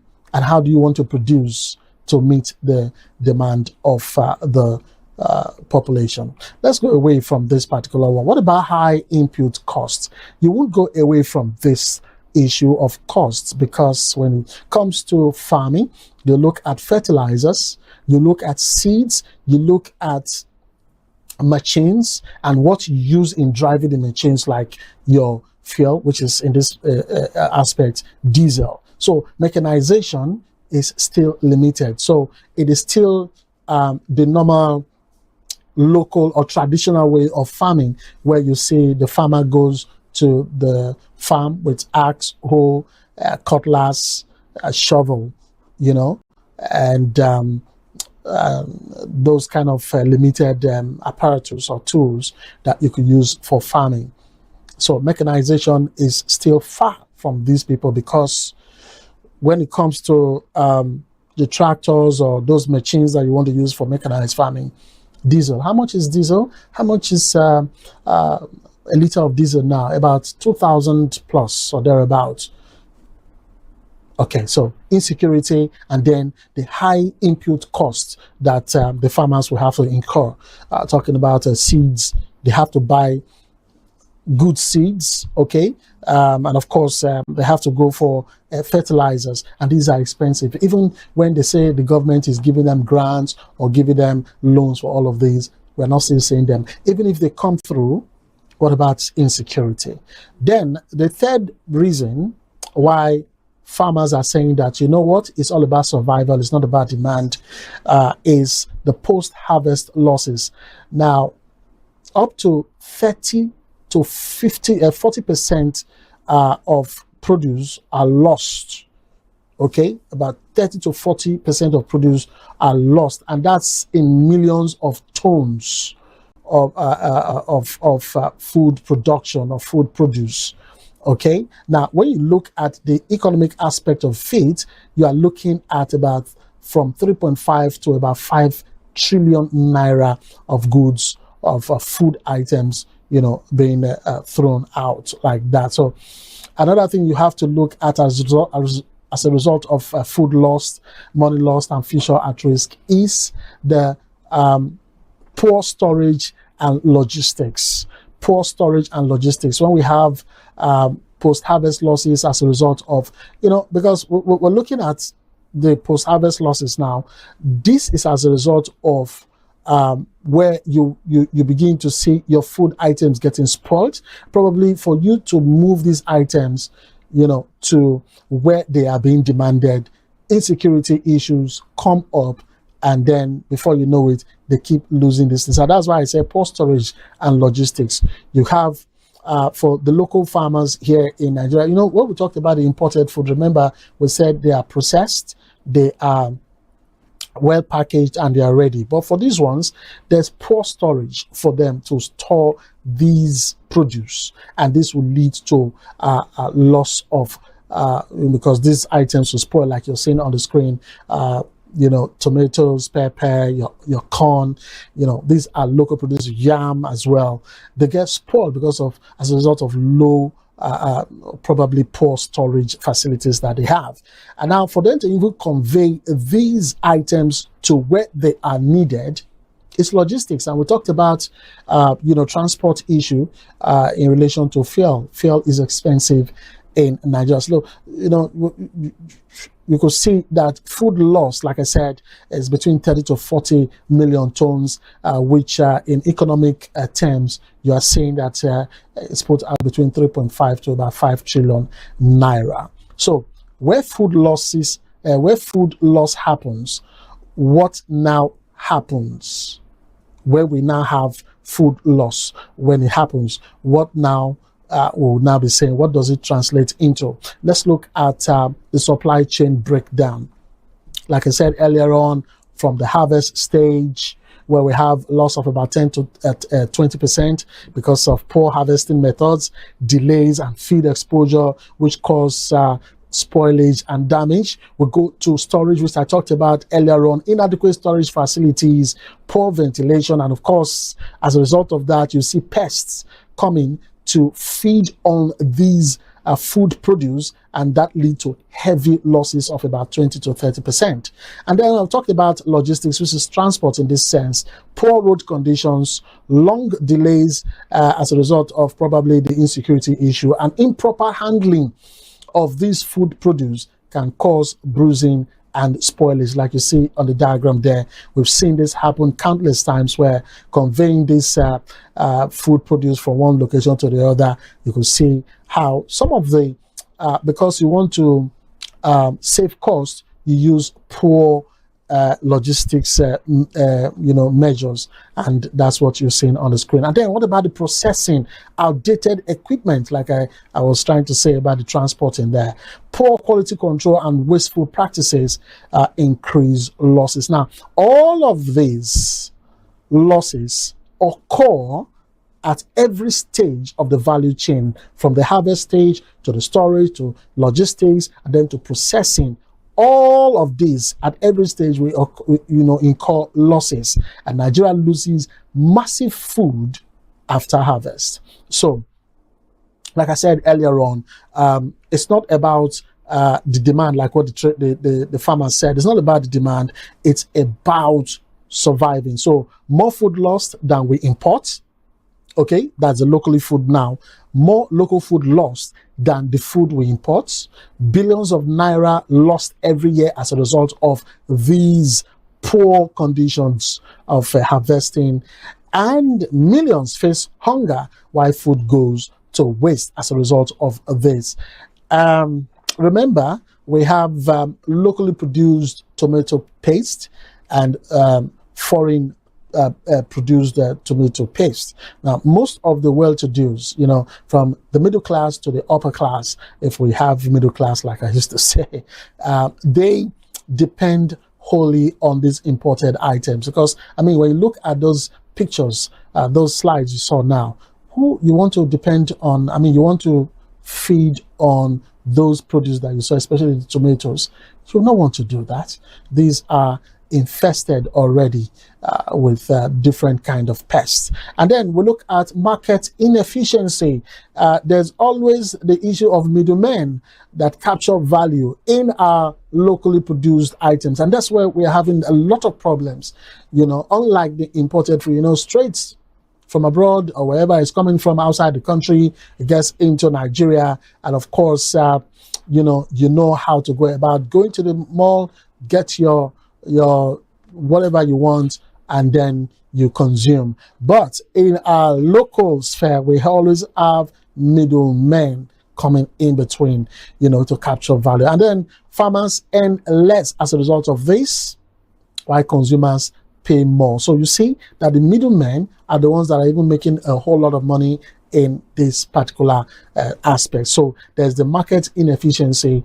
We're looking, like I said earlier on, the farmers are saying it's not the demand that's the problem. We can meet the demand. Really? Then what's the problem? They say, look, it's all about surviving. It's all about survival. And look at the things they pointed out. Are they making a lot of sense? I think so. All right, let's look at another graphic before we take a break. The value chain distortion from the farm, where we have manual farming, which brings about low productivity, a lot of labor going in there, but low yield, because farmer price per kilogram, for instance, might be like 100 naira. We're talking this as an instance. You go to the middlemen, like I said, they are the ones that are making a lot of money because they just do nothing. Now, the middlemen, they put their price at 250 naira per kg. Remember, what the farmers are selling is 100 naira. Okay? Now, middlemen say 250. They are making 150 naira from a business that they did not even till the soil or even do anything. They added costs and markups in this particular one. They will say the transport, the loading, the storage, the market fees, all of this, and of course, this definitely will increase prices. And then in the markets, which is the urban market now, you see that price, will increase. The retail price will now increase, which is about almost 400% of the actual price that the farmers, pegged per kilogram, which is 100 naira. Now, the retailer is selling for 500 naira per kilogram. So you see the retail markup, higher operating costs, they will tell you, they pay for rent, for waste as well, because they cannot consume, people will not consume all of the products as a result of probably the delay from the middlemen and all of that, and then they will have to make profit, just as the middlemen will want to make profit. As a result, they will now peg their price and increase it more. That's like 200% of what they bought from the middlemen. So you can see that is a system challenge, it's a system issue, and it's causing a lot of distortion, from the rural transport challenges, where we look at bad roads, high transport costs, like we said earlier on, and of course delays probably as a result of breakdown of the vehicles or insecurity matters. And then to the post-harvest losses, like we highlighted earlier on, poor storage, no cold chain Yeah, spoilage and waste, and then this brings about a loss of income. What about the lack of market power? Yes, for the small scale, no bargaining power in this particular one, and we'll take what you get. All right, so this is just the distortion. So the local farmers are not failing. All right, like I said earlier on, that's what they're saying, is they're saying that it is the system around them that is failing. So with imports rising and farmers struggling, who is actually now winning the battle? Remember, that's how we started. We're asking, food imports, local production, who is winning when it comes to food matter? We'll find out when we come back from this break. Stay with us. Welcome to DERSAG Engineering and Services Limited. We hold several specialized permits with the Department of Petroleum Resources, are accredited with service and product codes by NIPEX, certified by Dun & Bradstreet, and proudly ISO 9001:2015 certified. Our areas of expertise cut across critical sectors, including manpower sourcing and supply, engineering services, construction and fabrication works, specialized procurement and supply, operations and maintenance services, and integrated marine services, delivering supply boats, crew boats, tugboats, barges, houseboats, and speed boats. At DERSAG Engineering, we are committed to quality, safety, and timely delivery, ensuring that every project meets and exceeds expectations. DERSAG Engineering and Services Limited, your trusted partner in delivering world-class engineering and energy solutions.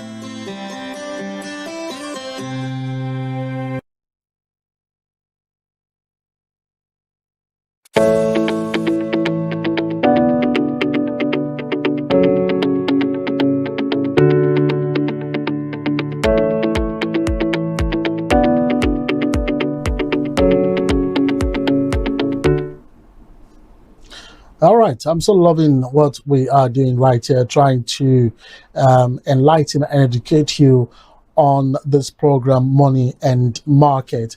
In case you just tuned in, this is Money and Market, and we have been looking at food imports and local farmers. Who is winning? And that's where we are. We want to ask the question, who is winning? This is the verdict part of it. Who wins? Who pays?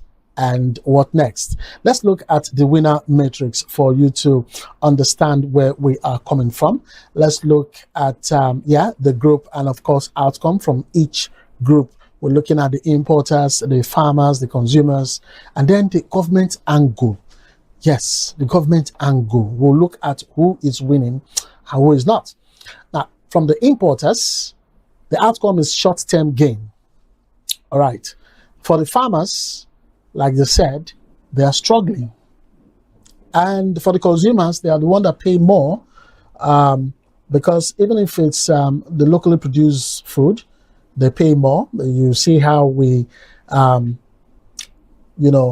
analyzed how the food items leave the farms, how it gets to the hands of the middleman, and how it gets to the retailers, and how the retailers get these food items to the consumers. And that's why we say the consumers pay more. We took example from that agricultural produce from the farm where about a kilogram of produce was pegged at 100 naira by the farmer. The middleman took it to 250 as a result of some reasons he gave. And then to the retailer, who now increased from 250 naira that he bought from the middleman to 500 naira that he now sells to the consumer. So the consumers pay more. And then the government angle, they are under pressure to see how to encourage local production and try as much as they can to stop the reliance, the heavy reliance on imported foods. So this is not a simple competition like we keep saying. It is a structural imbalance. And this imbalance is coming as a result of what the government is doing and not doing. Now, remember, when we allow food imports to dominate the arena, as it is and then it now looks like the country is now a dumping site. Let's look at the food imbalance, the graphics to make us understand the scale balance visual. Let's see. You will get to understand that there's imports. You look at the scale now, you see that the local farming, where we have it's very light on local. We have low investment here. We have limited support coming in from the government, especially, and we have untapped potential. Now, this local farming is supposed to feed the nation. I remember a time where a one-time president of Nigeria, Olusegun Obasanjo, was a military head of states.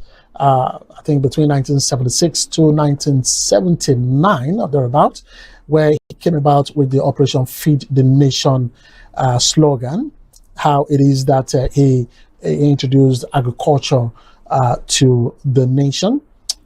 Look, Nigeria is blessed with arable land, like I keep saying, fertile land, so to speak, and we have all it takes to feed this nation without importing food. Yeah, I can tell you that for sure. But insecurity and some other factors have, dealt a big blow to all of that. All right, so that's the scale of balance. Let's still go back to the scale of balance, because I just talked about the local farming where we see low investment. People don't really invest in agriculture. I don't know why this is, because this is one sector that can fetch in a lot of money, honestly speaking. Now let's look at the imports. You can see, first of all, before I talk about the imports, from this graph, this picture you're seeing on your screen, local farming, you can see fresh agricultural produce right there, and it is drawing my attention more than the pictures or the food items on the imports angle. I could see fresh food items, and man, I love fresh items. All right, so we go to the imports aspect, where we see processed foods items now, and you could see the imported rice, imported tomatoes, vegetable oil, wheat, frozen chicken that is imported, of course, milk powder. Now, these are capital outflow, and they are capital intensive, no doubt about that. Dependency is high on this particular aspect. Like I said, most of the high class and the middle class, they rely heavily on these ones. And of course, local diets at risk. Local diets at risk. Now, when we say local diets at risk, more people are going for these processed food than the natural food. Now, the natural food will always give you, will improve your health, so to speak. But we've been told by medical experts that processed foods are not the way to go if you want to keep healthy. But let's leave all that one for the medical experts. We're looking at the food system imbalance. So we see an unbalanced food system in Nigeria. Let's now break it down from the importers aspect. Now, remember, we're asking who is winning. Is it the imported food items, which is the importer? Is it the local farmers who are the producers, the local producers? Or is it the consumers that are winning this particular stance? Let's start from the importers. The importers, like I said, they are short-term winners. They are advantageous. But in the short term, they control the supply chains. Talking about the importers, they meet urban demand, no doubt about that, because the urban demand is massive, and because we import these things, they meet the demand. The benefit from consistent demand for the importers, they benefit from consistent demand. Whatever price they put there, the consumers will always pay, right? What about, we're analyzing now, we're looking at the winners matrix now. The importers, like I said, their position is that they are short-term winners. All right. For the local farmers, they have limited productivity. By the way, they are under pressure. So structurally, they are weak. Okay? So they have limited productivity as a result of the factors that we pointed out some time ago. You know, they have high risks and low margins for profit. Remember the instance I gave of producing a particular item from the farm for 100 naira per kg, and how it is that the retailer are the ones making a lot of profit, but you know, for the farmers, just low margins, so to speak. So structurally, they are under pressure and they are weak, the farmers, when it comes to the winner matrix. What about the consumers? The consumers are the vulnerable ones here. They pay higher prices regardless of where this product is coming from, whether it is imported food item or locally produced food item. So regardless of where the food is coming from, the consumers, they pay high prices. They also are vulnerable to FX shocks and shortages, you know, where we have the naira, the currency, whether it improves or, you know, does not improve. That shock is affected by the consumer because it's you know, narrowed down to the purchasing value or power of the consumer, right? And then they're also vulnerable to shortages. So where there are shortages, especially when it comes to the farmers not meeting the demand of the consumers, we have to face it. And of course, like I said, they are the ultimate losers. Talking about the consumers, they are the ones that spend a whole lot of money. They are the ones that face a lot of shocks economically and otherwise. What about the government? The government are caught in between, balancing food security against economic stability. So the winner matrix here, the winner here are the importers, those who import the food. Though it's short-term advantage, but they are the ones that are winning. The farmers, they're not making enough. Like I said earlier on, they are barely surviving. They are barely surviving. All right, so winner matrix again. Like I said, importers, short-term advantage, farmers structurally weak, and all of that. But what about the cost of dependence? Let's look at the cost of dependence. You look at the rising pressures, falling self-reliance, and of course, greater vulnerability in the cost of dependence here. We'll look at the FX pressure, the food inflation, local production, and of course, import reliance. Now, the vis-a-vis, let's look at food FX pressure. The FX pressure is going up. Okay, this is a multi-metric dashboard, by the way. I know some of you are getting it like, what is Fred doing today? I thought he said this is a program that is for even the market people. Yes, that's why I'm explaining the graphs that you're seeing on your screen right now. For FX pressure, which is the foreign exchange, we are saying that as against the same period for maybe 2025, we see the FX pressure going up with about 28.6%. Yes, the local currency has weakened significantly, no doubt about that, increasing the cost of imports and debt servicing. So, like I said, the pressure on the currency is going up because the local currency is weakened. The foreign exchange will definitely be higher. All right, so let's go to food inflation. We've talked about this one before. As the same period as the FX pressure, the food inflation was pegged at about 19.7%. So food prices continue to rise, no doubt, putting pressure on household budgets and living standards. That is, if we even have a living standard anymore. So, yeah, where we have food inflation going up, then definitely it translates into consumers or the households are spending more of their income on getting food in.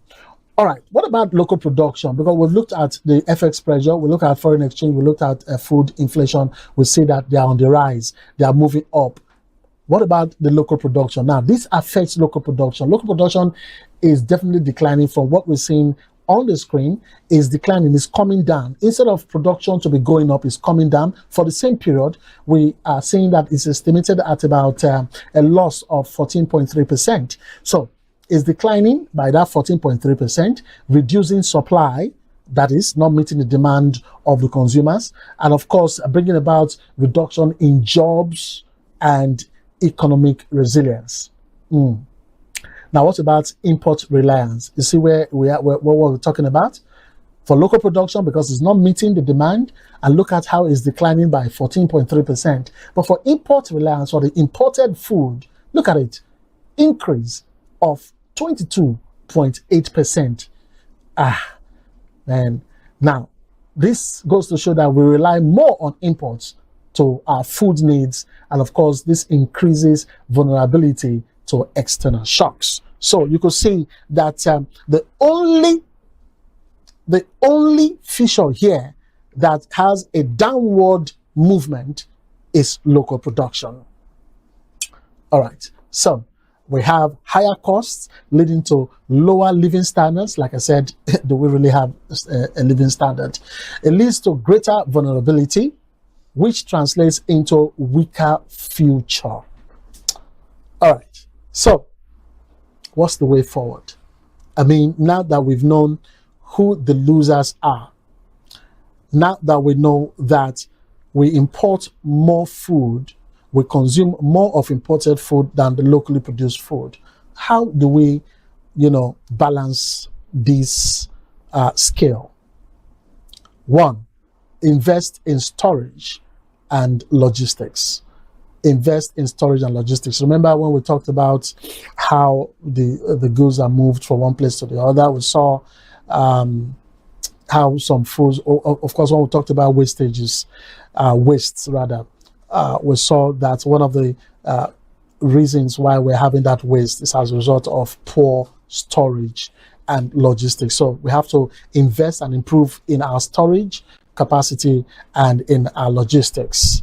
And another thing that we can work on is to secure farming regions. Now, this is on the insecurity aspect. The government has a lot of work to do on this particular one. We have to ensure that our farms are safe for farming, for cultivation. Now, we're also when we say we're looking forward to making things happen, we'll also look at to scale our mechanization. We cannot be doing traditional farming if we want to feed the nation, or if we want to meet the demand of the populace. And of course, another factor to take in is to adopt targeted import strategy, not blanket bans, not banning products and all of that. No, we have to target import strategy and of course adopt those strategy. Finally, on my final note here, because I'm fast spent on the program, food imports may keep markets stocked today, the imported food, but without strong local production, Nigeria risks, feeding its own people at the mercy of the global market. So once the global market shuts, for instance, then definitely we might have a lot of things to think about how we want to readjust in consuming our local produce is going to be very, very challenging. So I end by saying food security is economic security. All right, so that does it for the program today. We looked on food imports against farmers' produce, we said who is winning. We know who won on this particular topic. All right. Before I leave, I just want to say that you can actually watch us on the go via our app, which is available via the Google Play Store. Yeah, you can actually download, search on Google Play Store, and you will get TVM Express, TVM app on that particular Google Play Store.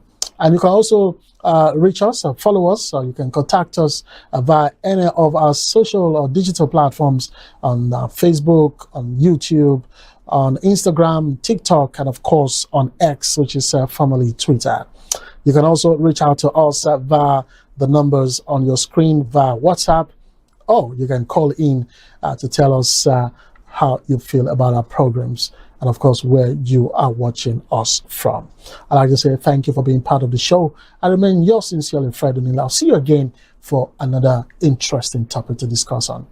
Bye for now.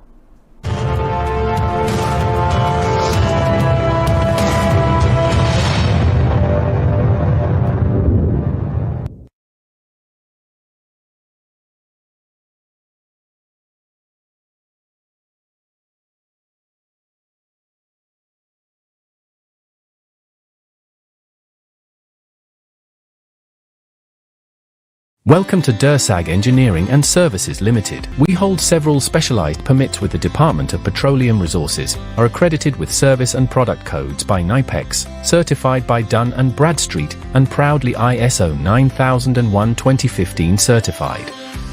Our areas of expertise cut across critical sectors, including manpower sourcing and supply, engineering services, construction and fabrication works, specialized procurement and supply, operations and maintenance services, and integrated marine services, delivering supply boats, crew boats, tugboats, barges, houseboats, and speed boats. At DERSAG Engineering, we are committed to quality, safety, and timely delivery, ensuring that every project meets and exceeds expectations.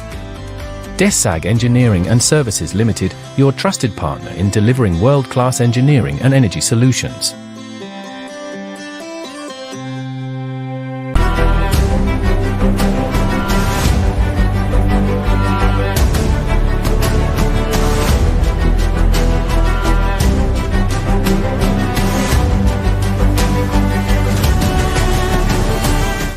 If democracy had an engine room, the National Assembly would be right at the center of it. From lawmaking to keeping government powers in check, this arm of government plays a crucial role in how Nigeria is run. But what exactly does the National Assembly do, and why does it matter to us as everyday Nigerians? Let's break it down. The National Assembly is Nigeria's federal legislature, established under the 1999 Constitution. It is responsible for making laws for the entire country and represents the Nigerian people at the national level. Nigeria operates a bicameral legislature, meaning the National Assembly has two chambers. The first is the Senate, which consists of 109 members. Each of Nigeria's 36 states elects 3 senators, while the Federal Capital Territory elects 1. The second chamber is the House of Representatives, made up of 360 members elected from federal constituencies across the country, based largely on population. Together, these two chambers ensure that both population size and geographical spread are represented in national decision-making. So why does Nigeria operate 2 legislative chambers instead of 1? The bicameral system is designed to promote balance and careful decision-making. While the House of Representatives reflects population distribution, the Senate ensures equal representation of each state. This structure prevents dominance by more populous regions and encourages broader national consensus before laws are passed. It also creates an internal system of checks where both chambers review and debate legislation independently. The primary responsibility of the National Assembly is lawmaking. A proposed law, known as a bill, can be introduced by a lawmaker or forwarded by the executive arm of government. Each bill goes through a structured process. The first reading, where it is formally introduced. The second reading, where principles are debated. The committee stage, where detailed examination takes place. And the third reading, where final approval is sought. Public hearings may be held, allowing experts, civil society groups, and citizens to contribute to the process. Once passed by both chambers, the bill is sent to the president for assessment. If the president refuses to sign, The Constitution allows the National Assembly to override that decision with a 2/3 majority, reinforcing legislature's independence. But the work of the National Assembly doesn't stop at lawmaking. One of its most critical responsibilities is oversight. This means monitoring how government ministries, departments, and agencies carry out their duties. Through committee hearings, investigations, and summons, the National Assembly can question public officials on policy implementation and spending. Ministers and heads of agencies are required to explain their actions and justify the use of public funds. This oversight role is vital for transparency, accountability, and preventing misuse of power. One of the most influential powers of the National Assembly lies in the nation's finances. Each year, the President presents the national budget to a joint session of the National Assembly. Lawmakers review the proposed spending, debate allocations, and make necessary amendments. No government can legally occur without the approval of the National Assembly. The legislature also approves external and domestic loans, monitors government borrowing, and ensures that the public funds are spent according to approved budgets. This authority gives the National Assembly significant influence over Nigeria's economic priorities and development plans. Members of the National Assembly are elected to speak for the people. Lawmakers represent specific constituencies and senatorial districts. They raise motions, sponsor bills, and advocate for projects that reflect the needs of their communities. Ideally, this ensures national policies consider the realities on ground, from infrastructure and education to security and healthcare. Through this representative role, citizens' concerns are meant to reach the federal level. The National Assembly also serves as a guardian of the Constitution. It has the power to amend the Constitution, approve key appointments such as ministers and ambassadors, and confirm judicial nominees. In extreme cases, the National Assembly can initiate impeachment proceedings against the President, Vice President, and other top officials following constitutional procedures. These responsibilities help maintain balance among Nigeria's three arms of government: the executive, legislature, and judiciary. Despite its importance, the National Assembly faces criticism. Issues such as low public trust, concerns over transparency, and debates around remuneration have shaped public perception. However, the effectiveness of the National Assembly often reflects broader democratic challenges, including voter participation, accountability, and civic engagement. Strengthening the legislature ultimately requires active citizen involvement and sustained democratic pressure. In simple terms, the National Assembly makes laws, checks government powers, controls public spending, and represents the people. While debates continue about performance and responsibilities, its role remains central to democracy. Understanding how it works helps citizens know where power lies and how to demand for better governance. Alright guys, that is all on this episode of Explained. Do well to follow us on all our social media platforms. Follow, like, and share, and we'll see you next time.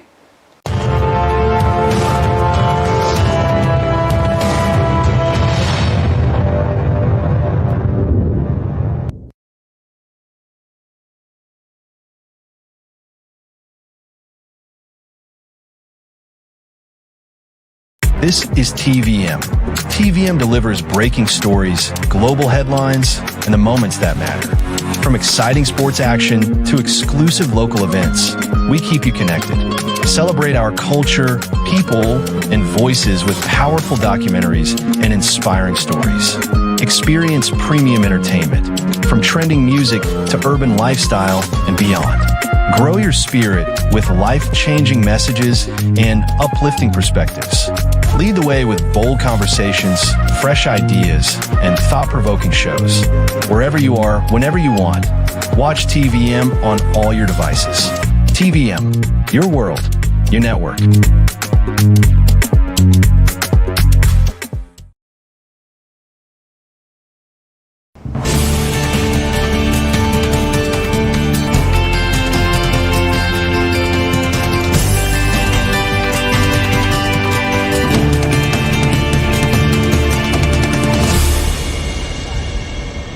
Welcome. Thank Thank you for joining us on 700 Club Nigeria. I am Angel Simon. And I'm Modupe. Welcome and thank you for always keeping a date with us. Let me ask you a question, Modupe. Do you believe in miracles? Oh yes, you can't believe in God and not believe in miracles. You always know the way to put it. That is so accurate. I believe in God and I believe in miracles. Amazing, amazing. I believe in miracles too. Anyway, gospel artist Moses Ephraim and his lovely wife waited eagerly to hear the sound of children fill their home. And just when it looked like their waiting was about to end, something unexpected happened. Find out what that thing is as Moses shares his story. Walked upon the sea, Lord, you raised the dead. Moses Ephraim is a gospel artist, a Nollywood actor and a public figure. For Moses, nothing meant more to him than the thought of becoming a father. So when he got married to Emma in 2009, the expectations were obvious. I was having a picture of, having my children around the table and being at the center of the table and just have a good time. But it wasn't until 5 years into the marriage that this dream began to look like a reality. She eventually took in. It was a miracle. I was super excited. I used to visualize what my kids were gonna look like. So went for antenatal and along the line we also went for scan and they asked, are you guys expecting twins? And we looked at each other like, okay, what are you talking about? And I asked the lady, are you seeing twins there? She said, yes, it's twins. Then we were really excited. With time, we got to know it was a boy and a girl. Moses and Emma began to prepare for their babies with excitement. But during the second trimester, something happened that threatened to steal their joy. I was on a movie set and she called me and said our water broke and we did not expect that to happen as at that time. So immediately I went to meet her at the hospital. They put her on bed rest. 24 hours later, she had the first baby, the baby girl. Moses' daughter was born at 24 weeks. But a few days later, while they awaited the arrival of the twin boy, she passed on. The emotional stress threatened the life of his wife and his unborn son, and so the doctors conducted an emergency section to bring him out at 26 weeks. They said, oh, this is very risky. We cannot guarantee you that you are going to walk out of this hospital with your baby, but we're going to do our best. And I said, well, I believe the God that I serve, that I'm going to walk out of here with my baby. I have lost one. I cannot lose this one. My son was in the incubator for 3 months. Every time we'll come sit down, watch him breathe from the machine, I will always go pray. Sometimes I will lay my hands. With time, the baby started eating and breathing on his own and was eventually discharged from the hospital. We're so nervous. Is he going to crawl? Is he going to sit? Because there were delays and things like that. I just kept believing in God, that if God kept him this long, God is faithful enough to keep him and he will survive, through it all. Before we knew what happened, he started crawling. He started standing, and before you know what, he was just like a normal baby. For every point we thought in our lives, will he ever attain that level? Today, my son plays the drums. God truly answers prayers. I've seen him in action, and I believe that he is indeed a faithful God. God of miracles, you are power. Nations bow to you. You're the great I am. God of miracles. Amazing. Do you know that I identify with him in the sense that I waited for this number of years also before we had our first child. Wow. And there is something that happened to us while we were expectant. We had more value because we began to see that God giving us a child is a statement of trust.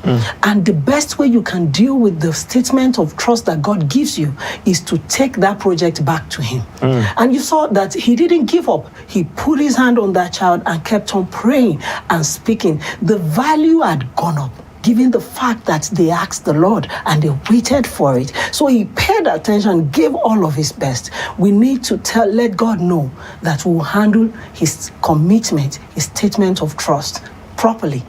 This is absolutely amazing because my second son was born in the same situation. Literally came out barely 6 months old, and he could fit from here to here. And every time I went to pray, the Holy Spirit will remind me he has the breath of God in him. Hallelujah. Breathe the Zoe life. And every time I will just breathe the Zoe life. In May of this year, he will be 10 years old. When God starts a miracle, he follows it up with another miracle, as long as you stay on track with him. A lot of us need these types of miracle, whether you are expecting God to bless you with a child, or you are waiting, you've been blessed and you're just expecting the baby to come soon, or maybe you have a child or two in the incubator somewhere right now. God follows miracles with miracles. You need to stay with God, and he will stay with you in the manifestations of this grace. I want to pray for strength for parents that are expecting a child or have a child, and they are in this kind of situation. I pray that the love of God will fill your heart and the strength of God will garrison you. I want to pray for those, trusting God for seeds, trusting God for the fruit of the womb. Children are a heritage of the Lord. It is our divine right, unless you don't want them, to have children on the earth, because God gave us a mandate to multiply. And by the power of the Holy Ghost, in the name of the Lord Jesus, we release the fruits to you now. We release the fruits to you now. I pray that fallopian tubes are open up. If you don't have them, receive them now. They will come up from the left, from the right. Receive them now. I pray that husbands with low sperm counts receive vitalization right now in the name of the Lord Jesus. Let the house be filled with the rejoicing of little children. In Jesus' mighty name, we pray. Amen. Amen. 700 Club Nigeria continues after the break with an interesting interview. Please don't go away.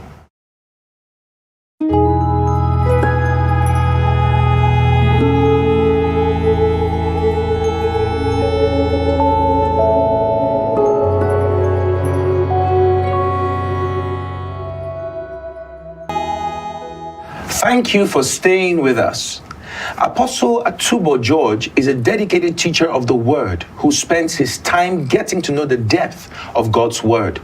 He is the founder of the Complete Church, I like that name very much, a non-denominational fellowship where God's children are built.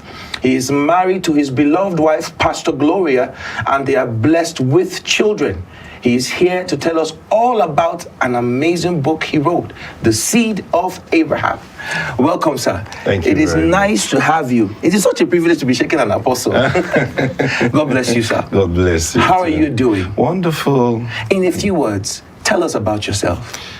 My name is Apostle Atubo George. Actually, I was ordained an apostle on the 26th of January.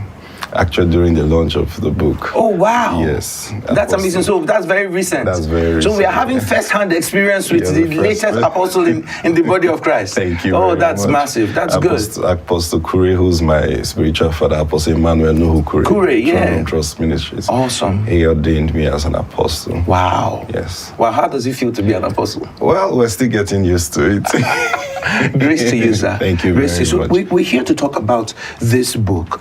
The name alone tells a lot about it. Tell us about the seed of Abraham.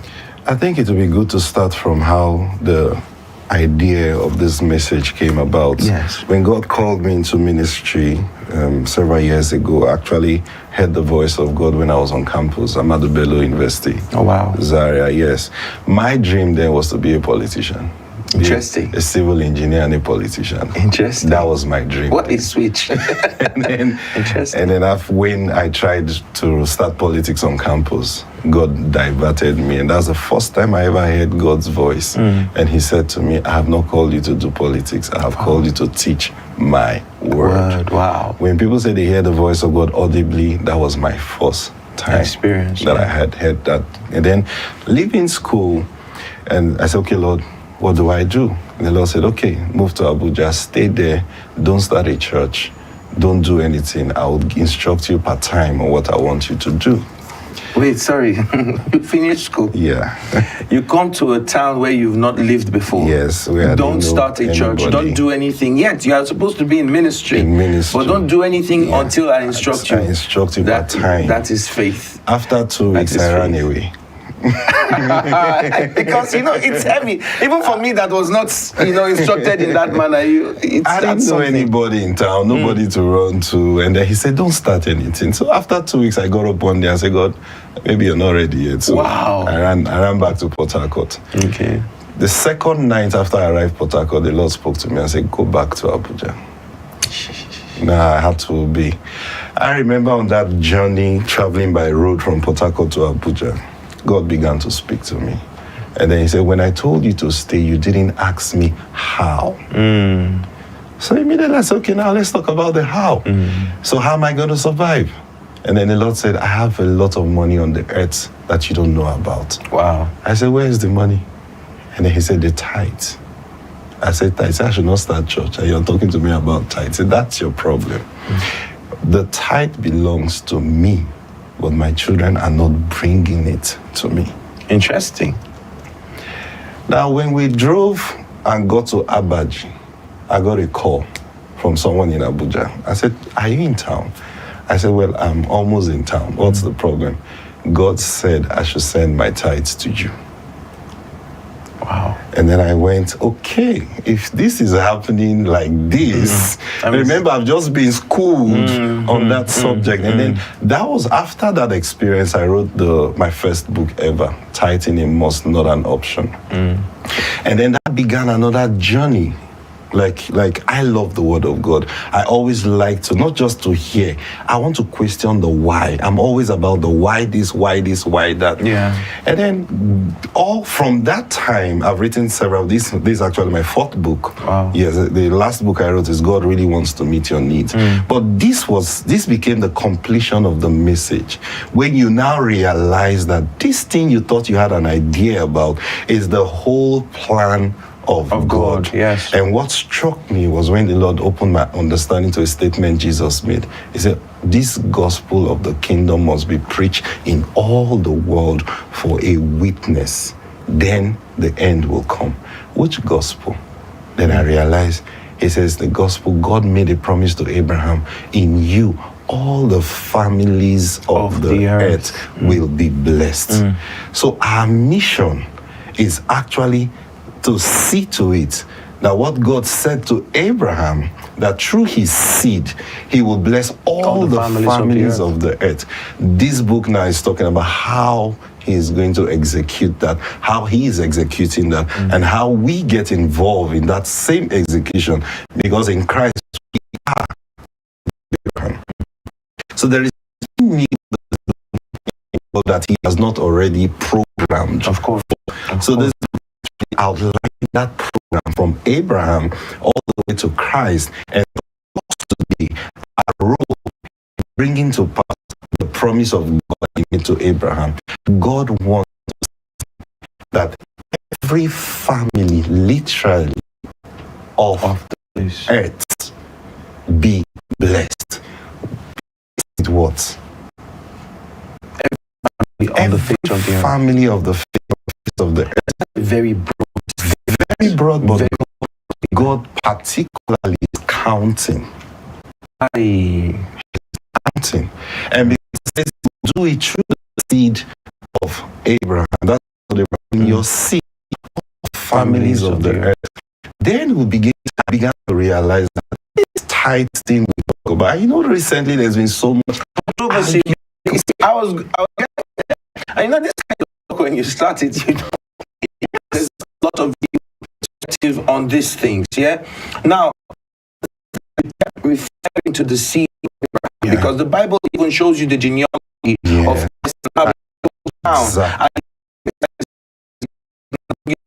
fullness of Abraham. Now, how do we apply this? I know I get people to this book. Give us a brief. How do we apply what into the that is the focus of the church? You see, Jesus taught when he was read that in the Gospels. He said, take no for your life, what you will eat or clothes what you will put on.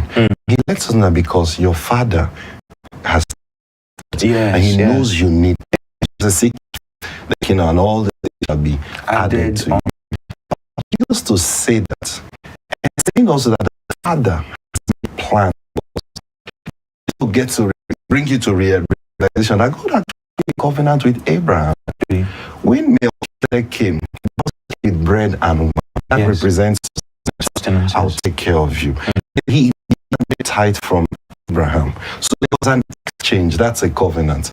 As long as you are bringing your tithe, I'm in covenant with you to take care of not just you, your seed in all their generations. So we find Isaac. There was famine in the land. He went down to Egypt. God said, don't go. Your there is a covenant. Find Jacob on the way to Laban's house. It just trickled down. One generation. Don't go. Jesus was saying, take no thought for your life. It was covenant that God made. And not just for us, his plan is to reach all families. So everybody must bear witness that God came through to us. Now, what this book is pushing is this. Wow, this is a lot. This is the seed of Abraham, right?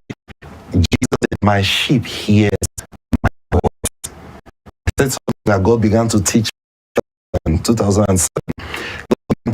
The reason there is there's poverty today is because the seed of Abraham is not listening to the voice of God.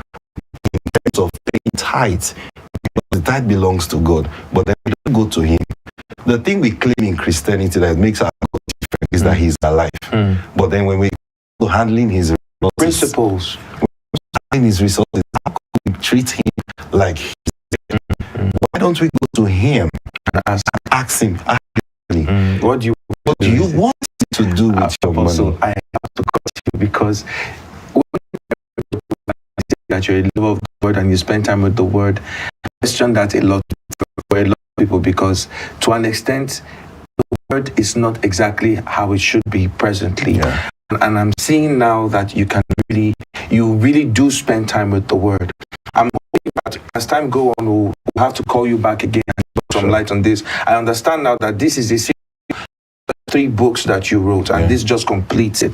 I'm going to show you this book. If you need to get it, the information is going to be on your screen. It's just, you can see how he has got it from all the way from Abraham all the way down to Christ. So please, get the book, read it, and if possible, get the ones before this. Beauty of the seed of Abraham. Thank you so much for spending with us. Thank you so much. God bless you. God bless you. There's still more to come on 7 Nigeria.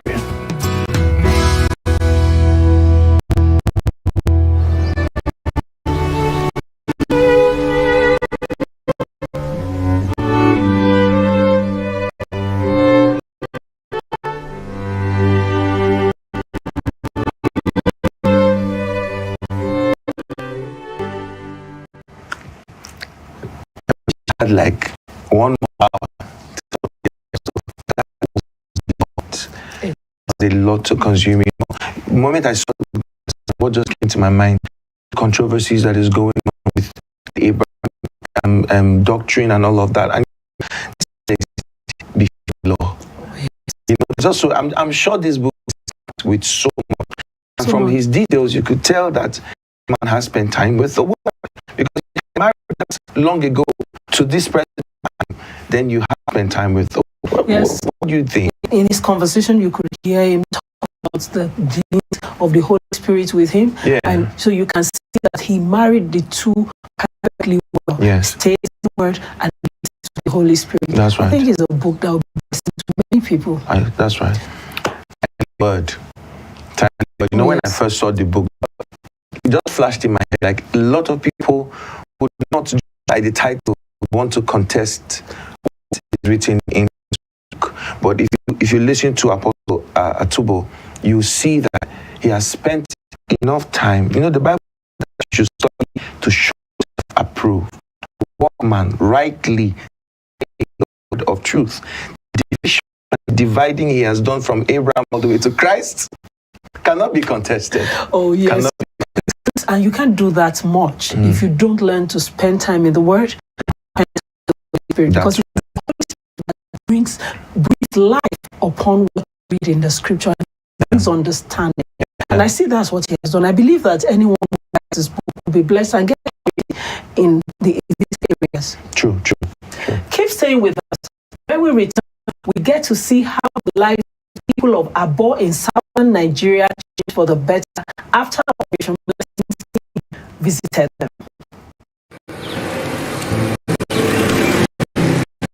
The journey down to Abo in Delta State is indeed promising. CBN humanitarian team and medical volunteers embark on a mission to save and restore hope to those in that community.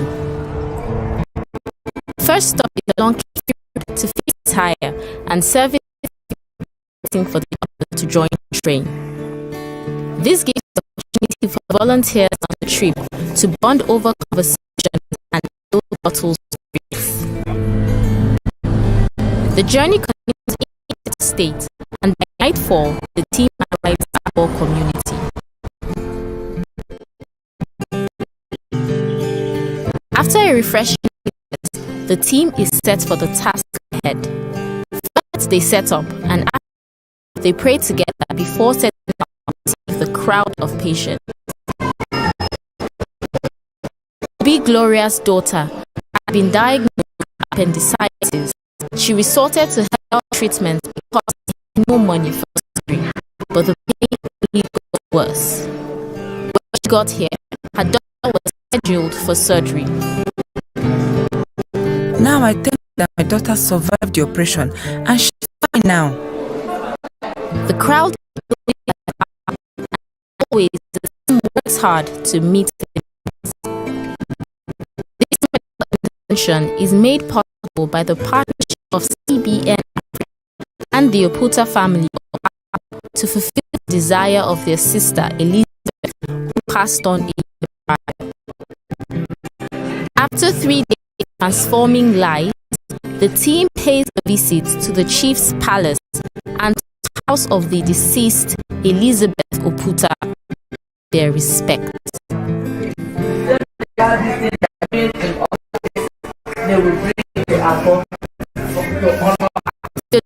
Oputa introduces the team and the reason for medical outreach being carried out. Blessed to have her, but we lost her. But you reach it's just to confirm what we have seen in our daughter for now. But she was like a builder and an amiable character. Everyone will want to associate with her. Anytime you come around her, she's talking of something, beauty, peace, and progress. And you see that almost the signs that is on board. Lizzie is a rare, I could say. She's the friend of everyone. Tending to patients. From the desk of the doctors, some of the patients are being referred to see the eye doctor to get their eyes checked, or to the dentist to get their teeth. Some are booked for surgeries, while the rest arrive at the pharmacy to collect drugs. Stella Anozie had benefited from one of the medical missions in the past.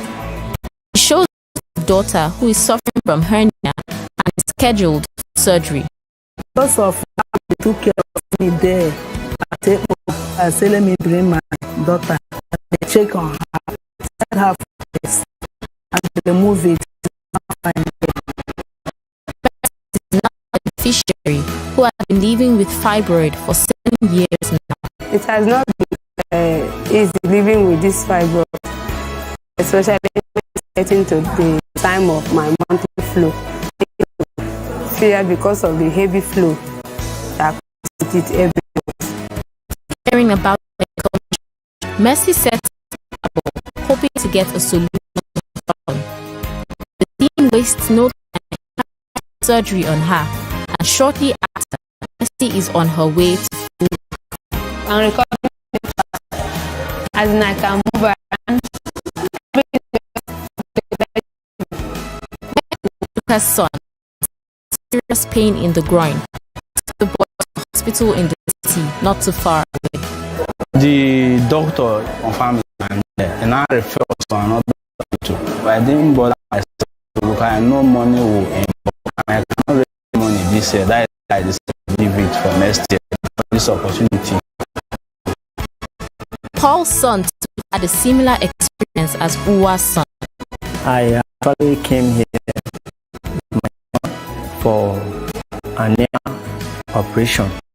Thank God, the operation has been done successfully. Just like Gloria's daughter, other people are being attended to and are all on the way to recovery, thanks to TVM and their partners. A few of them share their gratitude with us. I am making the operation blessing for the free medication. Continue to. I appreciate Operation Blessings because they did wonderful for me. I dey thank God go bless.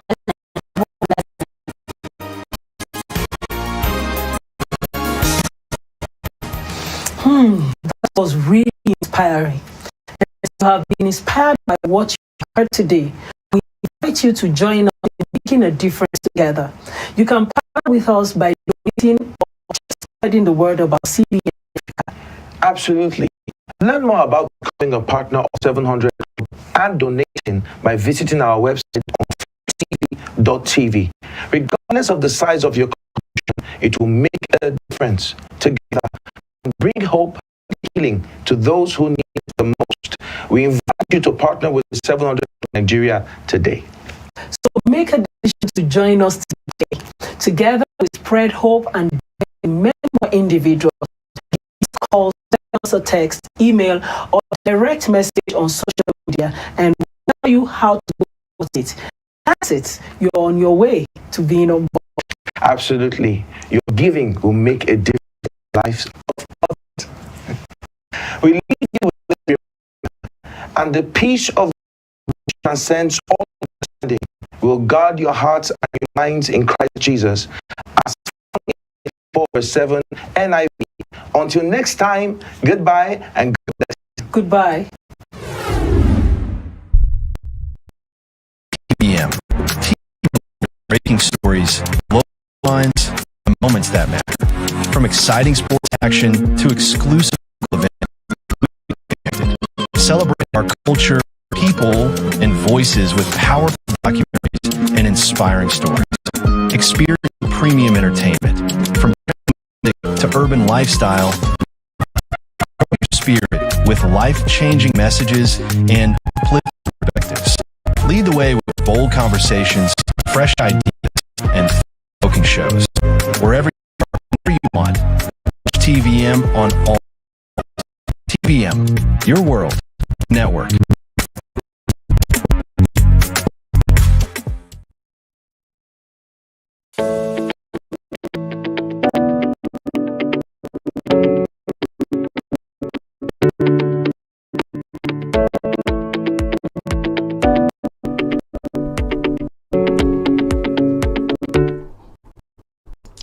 Hello, welcome to the market today. I'm so super excited that you are with us via this TV, because another intriguing education today. We'll be looking at life after oil, the diversification beyond crude, and the nation Nigeria actually live. Diversify. That's what we will be about today on the program on Money and Market. I'm going to stay with you because at how Nigeria's produce when it comes to oil. Talking about Nigeria, the twist when it comes to matters related to oil. Now, oil is less than 10% of the gross domestic product, which is the GDP, like we always say in economic terms. Yet, the oil itself is exports and government. And if you can have a slot on the screen right now, you can see Nigeria's oil paradox is showing that approximately 5 to 9% of oil that's what oil gives to the gross domestic product. For exports, oil is about 75% as well. And then for measured really, really well when it comes to now all of the of the Nigerian National Bureau of Statistics, Statista, and of course industry reports. How so small? I talk about something so small in GDP, like you saw in the slide before now, can control so much of the economy. That's how we're breaking things really nicely here today on Money and Market. I can because we'll be looking at Nigeria's oil reality right here. So high dependence and low structural value is what we just know that is happening to the oil sector in Nigeria. But let's start with the contradiction of oil matter. Oil is not the largest part of Nigeria. So surprised, right? But it is the most powerful. How do I mean when I say oil is not the largest part of Nigeria? Let's break it down for you to understand. Now, the non-oil sector, you can see that approximately 95% of GDP comes from the sector. And that's some of written right there. And then you look at the oil sector, which we talked about the oil right now, 5 to 6% contribution into the GDP. Now, copy of the Energy News Africa, that's where we're having these, and of course, structure. So, like I said earlier on, I think the Nigerian oil is actually the largest part of Nigeria's economy, but it is the most powerful as you see progress in today's topic. But let's look at to understand where we are coming from. Let's look at the government revenue shift, because that will give you some momentum in trying to understand,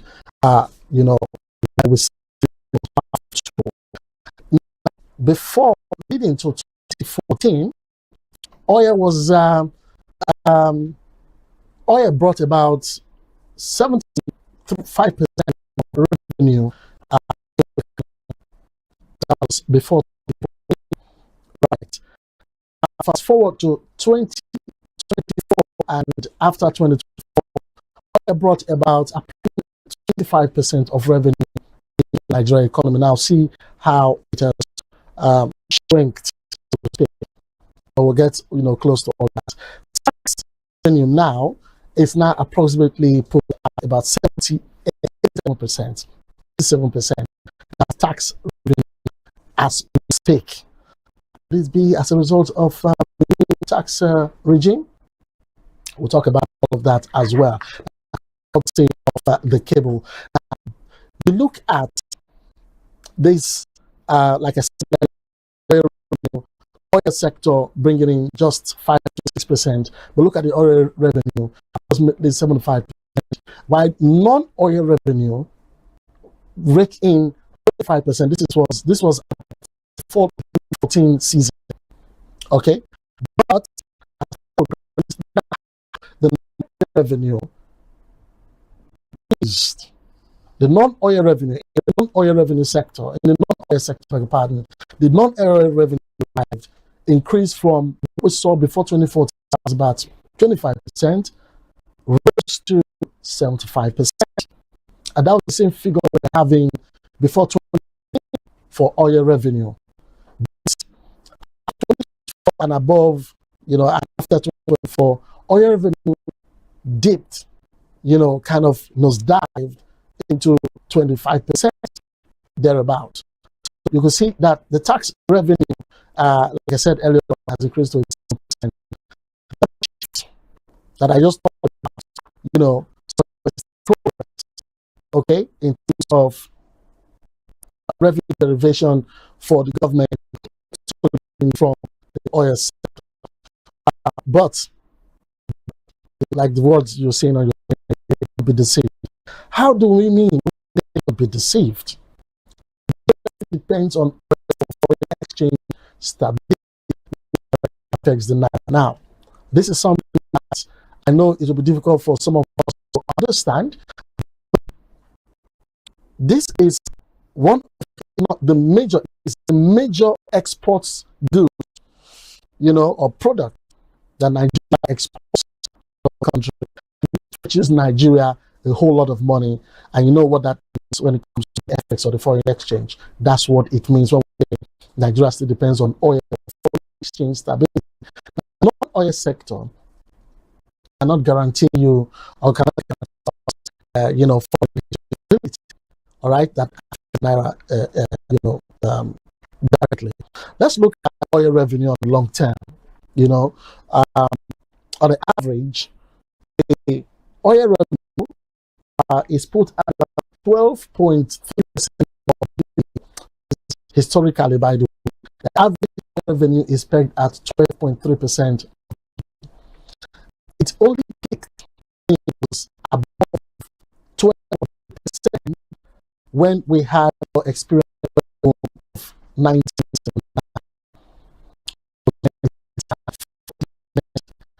After that, the average revenue we are 40%. Now, like I said, the oil boom era of the 1970s, we saw enjoyed the oil boom, so to speak. Now, after that, we saw volatility and dependency on oil. Of course, that brought a lot of problems, especially in the 90s.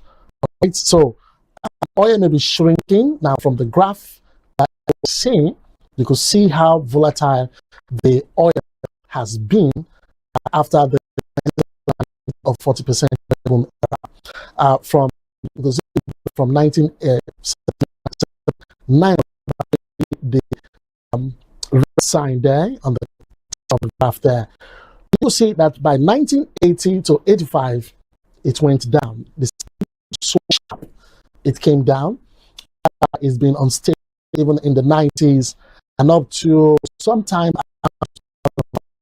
where we saw it gotten to the level. I think at 2005 it peaked at 20%, and tried to stabilize until 2014 on. You see that on the long term, the average was pegged at 12.3%. But reduced share, not reduced influence, crept in. You can see that as 2025, excuse me, things became really poor when it comes to GDP. So it is shrinking, yeah, in GDP terms, product, but it controls like liquidity, exchange rates, and of course fiscal stability. What's saying in general is that oil is everything, but it is still, it's still everything. What a paradox! Oil is everything, but still controls everything. How ironical that statement could be. So,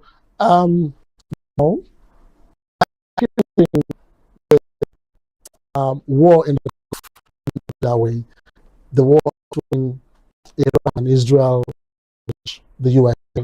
I will see what is bringing into the fore of marketing oil products around the globe, and this has pricing of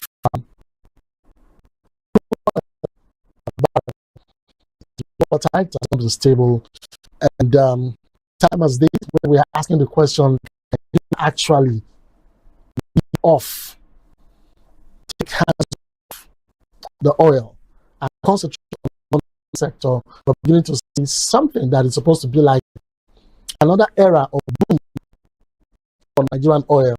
But somehow we are not even seeing all of that. All right, so I just want to bring this introductory part to understand why we do not need to depend on oil as it is. Non-oil sector, like I said, on raising 75% of revenue to the government, and as we spend on raising 25% revenue for the government. But it's something that we depend so much on is still very surprising. But to progress, we'll get to understand the need why we need to the oil sector. Let me ask one simple question before we go to our next segment. That oil drops drastically, because I think it's about 100 $100 to the barrel of petrol. If it drops the benchmark of, I think was it 76 or thereabout, $76 to barrel. If it drops sharply below the benchmark, how can Nigeria survive? We'll take a break. When we return, we're looking at our next talking point. We're looking at the global shift and trying to explain losing power. Stay with us. Welcome to DAG Engineering and Services Limited. Name in the oil and gas industry, proudly registered Corporate Affairs Commission. We hold several specialized permits for petroleum resources, and product code by NIPEX, certified by Dun and Bradstreet, and proudly ISO 9001-2015 certified. Our head office is strategically located in 3 Airport Road, Delta State, Nigeria. DERSAG, our area across the technical sector. Source supply, expatriate personnel.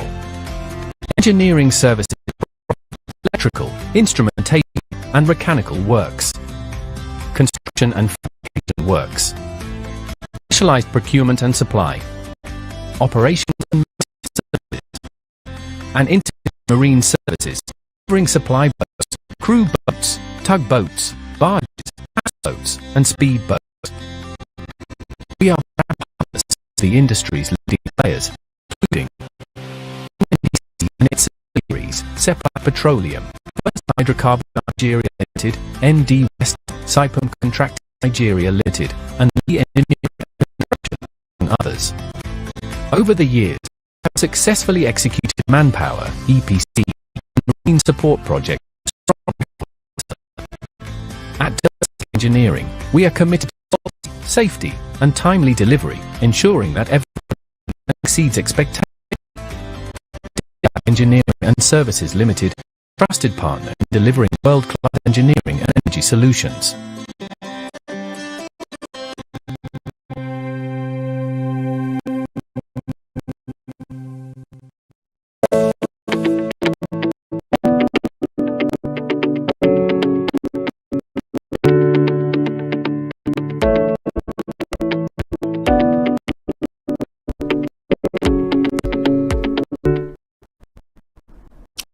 Welcome back. In case you just tuned in, this is TVM, and of course, watching Morning and Market.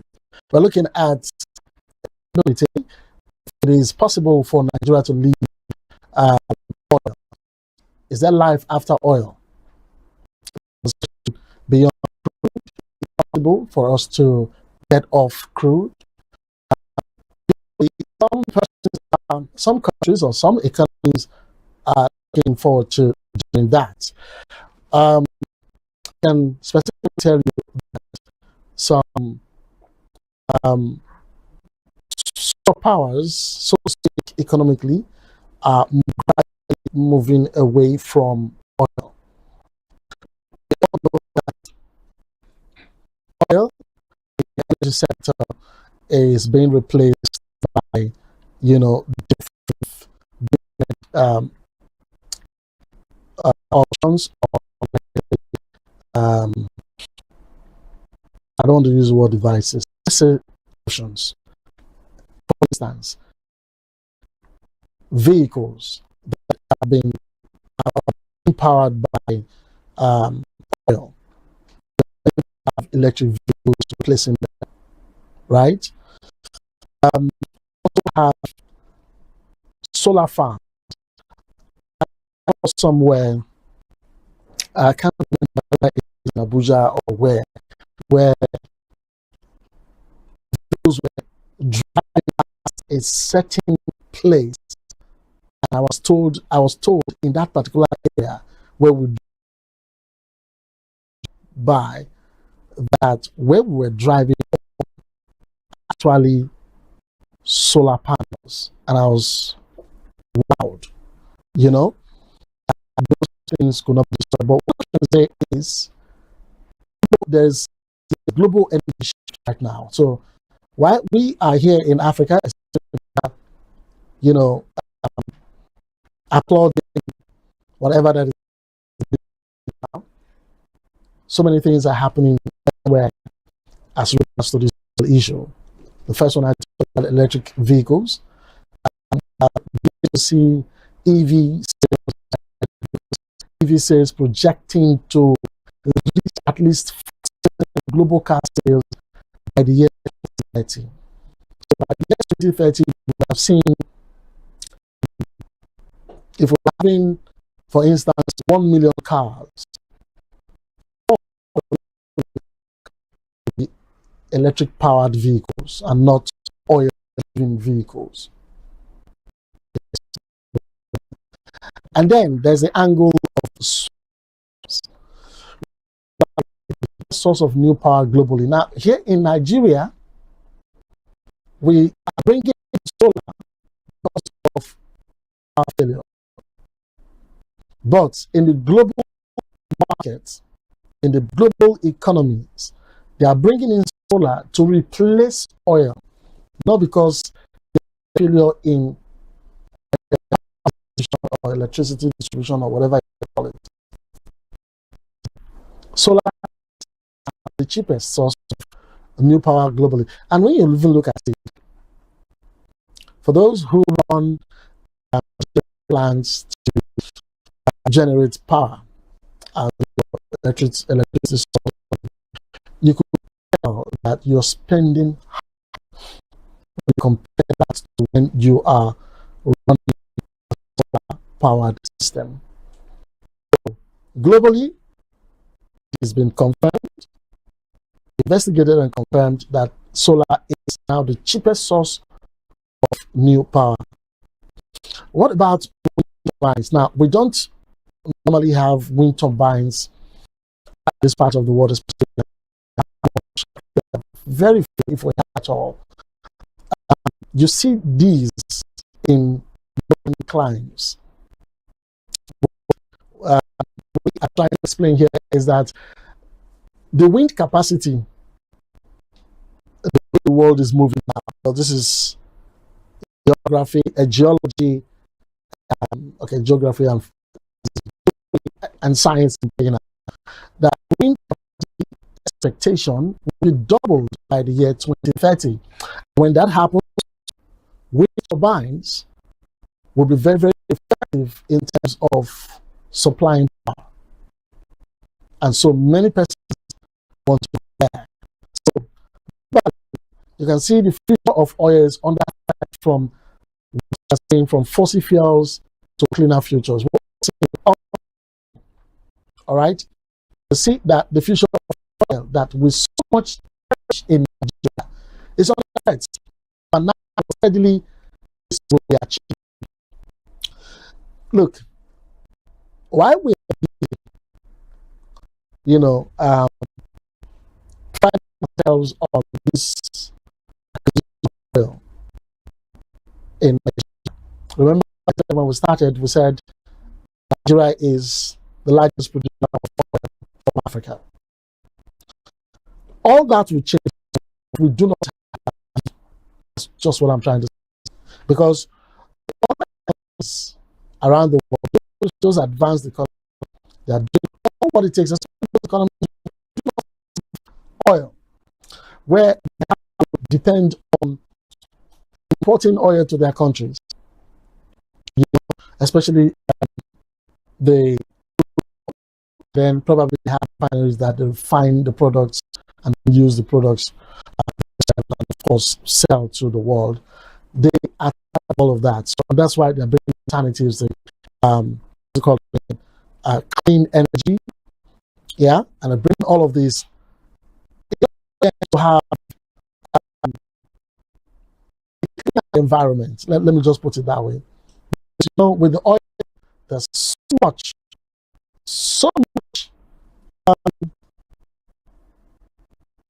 atmospheric devastation going on. This is economics. Let me not put science here. Let's go away from science now. But growth in renewable energy investments for electric vehicles, fuel demand, and even the CNG, which is this gas driven vehicles, is not even down. It's also gotten from the oil. Okay, so they're not CNG. They're talking about electric vehicles. Electric vehicles. They don't want to do with massive growth of renewable energy investment. That's globally. That's the energy shift globally. Of course, electric vehicles reducing fuel demand, because electric vehicles come. When electric vehicles come, fuel demand for fuel would definitely go down. And of course, climate policies are tightening globally. All right, price volatility. Now, places like OPEC, all right, uncertainty. OPEC, of all people, organizations are even looking at the possibility of a cleaner energy, cleaner environment. Price volatility when it comes to this oil issue. By the time I brought this together, we haven't got to where we are right now at present, what's happening in the Middle East. Which was brought in between the figures. Now, the volatility, you can see that price is unpredictable. Of course, even with what is going on in the Strait of Hormuz, what's going on in the Gulf right now, risks remain still very high. So oil fluctuation, like I said, 2025 from 65 to 85 per barrel, and of course, you can see Brent oil price barrel there. Look at the graph. You could see January to the month in 2024. January to November, it was always fluctuating, going up and down, and of course, like I said, moving from between $5 per barrel. In 2025, we saw the lowest it could give, 25, and that was in the month of May. We saw that it was $65 per barrel. That volatility is planning difficult. All right, countries like Nigeria, who's so much on oil benchmarks, like I said earlier on, when I asked the question before we went on the that if the benchmark that the government in the budget projected, for instance, if it is barrel, what happens if the price of Brent a barrel drops astronomically to maybe $40? How can Nigeria survive? All right. The key takeaways here is that prices remain not stable, and supply shocks continue because of what is going on, especially in the Middle East. I don't know how that Strait of Hormuz is now the controller, so to speak, in the layman's language, control globally. And of course, volatility impacts budgets, inflation, and investment plan. So, oil will remain important, but it no longer guarantee economic stability.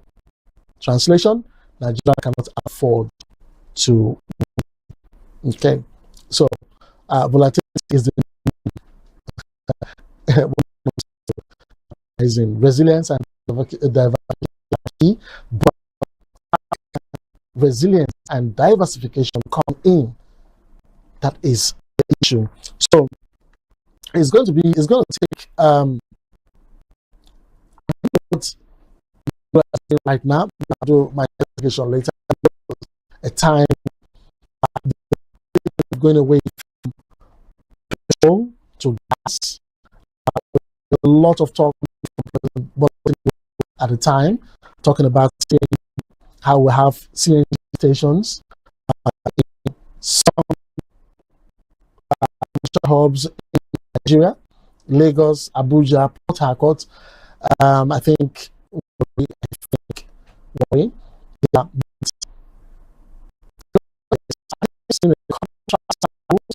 In Warri, they had this CNG logo on the color of the tank. But when I did my investigation, the guy said, "Come back to petrol because the refill, to understand what's happening, not saying the gas view. So blessed with this gas, is beginning to get when we hear things like that. I said, moving to electric, we are still moving to oil. Anyway, now when we come back, we'll be looking at so look at the economic drivers beyond, and then you'll get to understand why we need to go away from this crude oil. DERSAG Engineering and Services Limited hold several petroleum resources, are accredited with service and product codes by and Bradstreet and ISO 9001 certified. Our areas of expertise cut across including manpower sourcing and supply, engineering services, fabrication works, procurement and supply, operations and maintenance services, integrated marine services, delivering supply boats, boats, tugboats, barges, and speed boats. At DERSAG Engineering, committed to quality, safety, and delivery, ensuring every project meets expectations. Engineering and Services, your trusted partner in delivering world-class engineering and energy solutions.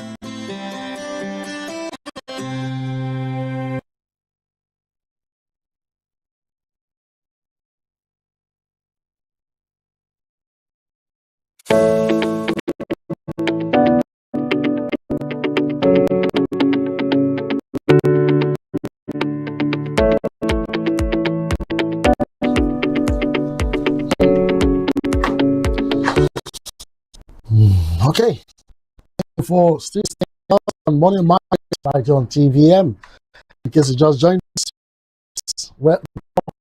what's in money-wise, market. Today we're looking at we've been looking at oil. Live a life without oil. Is it possible for diversification? And of course, also to know that you can be a part of this program. It's all about money and markets, and so I'm calling on corporate bodies, social sector, could be an insurance company, could be or in the financial sector. You can partner with us. You can get in touch with us via of handles you're watching or you're seeing on your screen, Facebook, on X, on Instagram, YouTube, and of course on TikTok. But also get in touch with us via WhatsApp or call the number you are seeing on your screen. Of course, someone will be pleased to speak with you and can be a part of this program. And with the feedback to have who have been following, of course, beginning up, let's put that into some kulele. That's what I mean. All right, let's go back into our discuss for today. And like I said, we want to look at the real economic drivers in Nigeria. The diversification is happening in Nigeria. I mean, the stories, definitely you know that the talk of diversification, the word diversification has been on, but it's not, going balanced. It's not going straight up. It's not going the way we expect to go diversification. For those who know what diversification means, because this program also the market and the traders in the market and on the street. Diversification is all about changing in the man's language or understanding, changing one business to another. When one business is paying well, you want to try your hand on other things to see if other things will be better. That's what diversification is all about, especially when you know that the business you're into is not actually working the way you want. So it's time to change hands of business. Okay.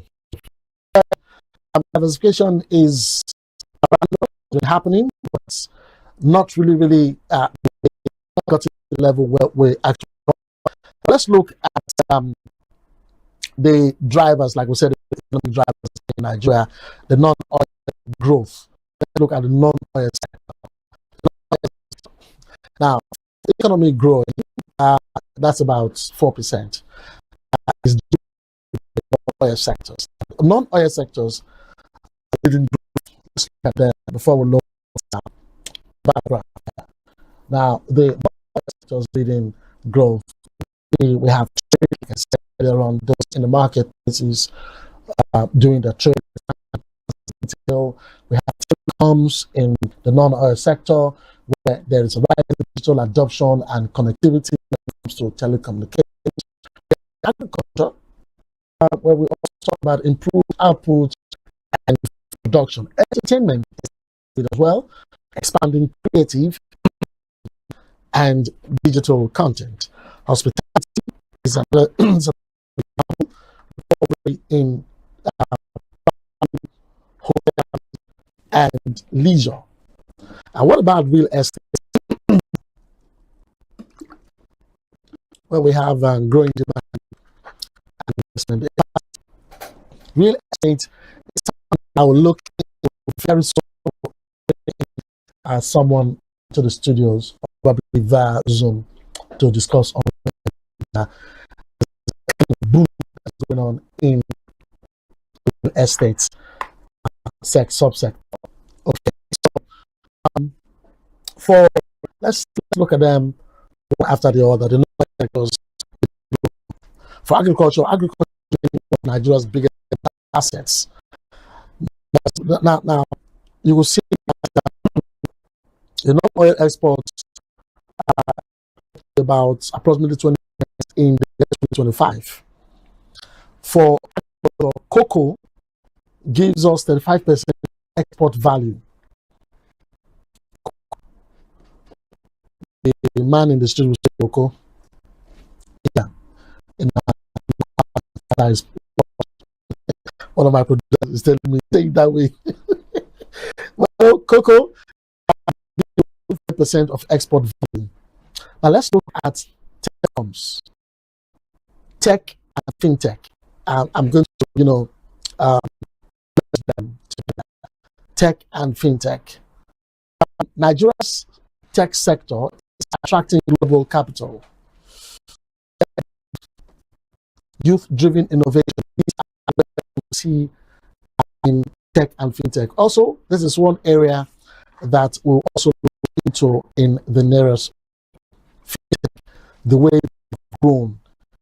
In fact, they have, taken over traditional banking, our normal banks, and they're doing well.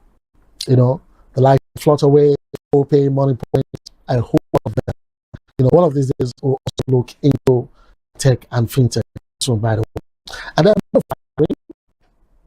manufacturing would reduce manufacturing here, but I always want to know the barriers here. Talking about power and logistics, they remain major barriers. Economy on vast gas reserves.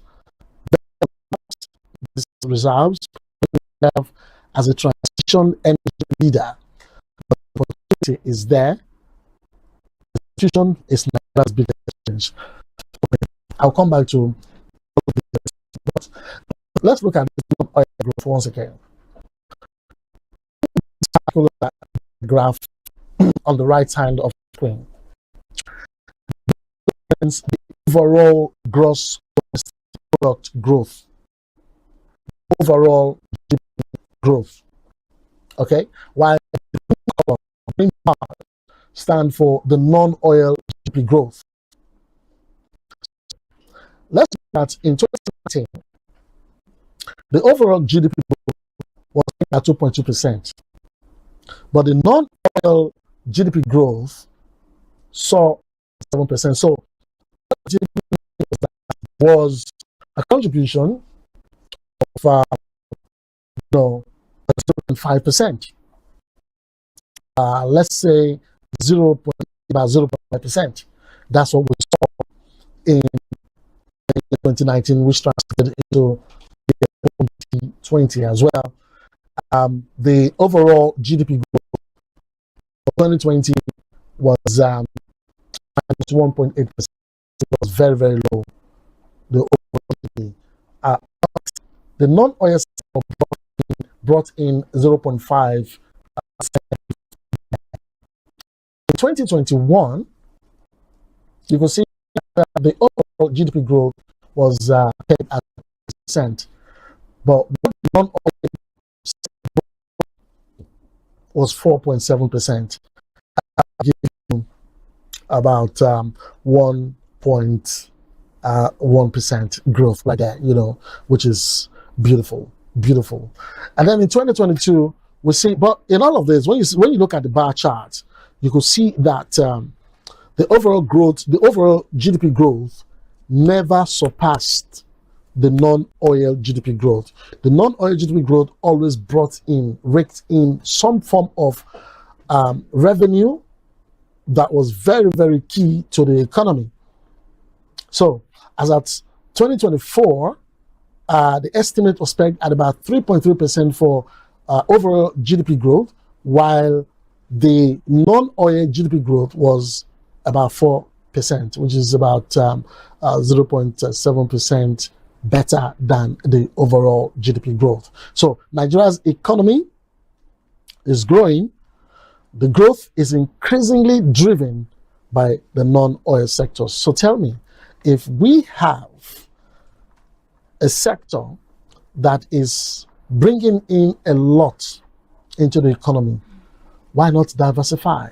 Why still depend on oil? Why is it that we so much rely on this oil when we know that it's not even bringing in a better figure when it comes to rating, when it comes to the percentage, contributory percentage to revenue, to revenue generation? It's not even bringing much. We have a non-oil sector that is bringing much, but we still do not concentrate on that. Or could it be this is to the leaders or to the government or to whoever is in these offices? Or is it that they're not giving us the true figures of what oil is bringing in to the Nigerian economy? Could it be?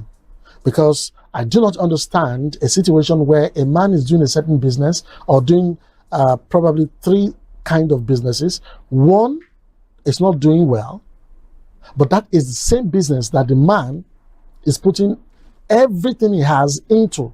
The other businesses are doing well, but he's still turning a blind eye to those other businesses. I don't know which businessman would do that. And that's how Nigeria is likened. We'll take a breather now. When we return, we're looking at the conclusive part of Money and Market today. We hold several specialized permits with the Department of Petroleum Resources, credited with Dun and Bradstreet certified. Our areas of expertise cut across critical procurement and supply, operations and maintenance services, and integrated marine services, delivering supply boats, crew boats, tugboats, barges, houseboats, and speed boats. At DERSAG Engineering, we are committed to quality, safety, and timely delivery, ensuring that every project meets and exceeds expectations. DERSAG Engineering and Services Limited, your trusted partner in delivering world-class engineering and energy solutions.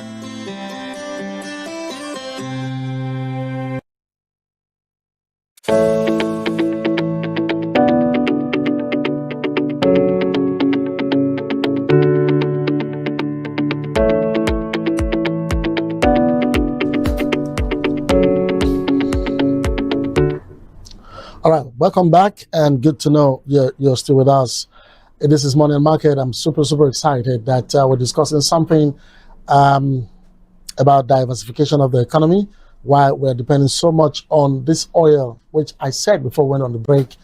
If it is true, from all the indices that have been given to us from the NBS, from the NNPCL, from every economist, from every financial data that we could lay our hands on, if it is true that the contribution to the GDP is that low, persons are not saying the truth about what's going on. Nigerians to diversify beyond crude, that's all we have been asking. We showed that the non-oil sector of the non-oil sector to the GDP. Let's look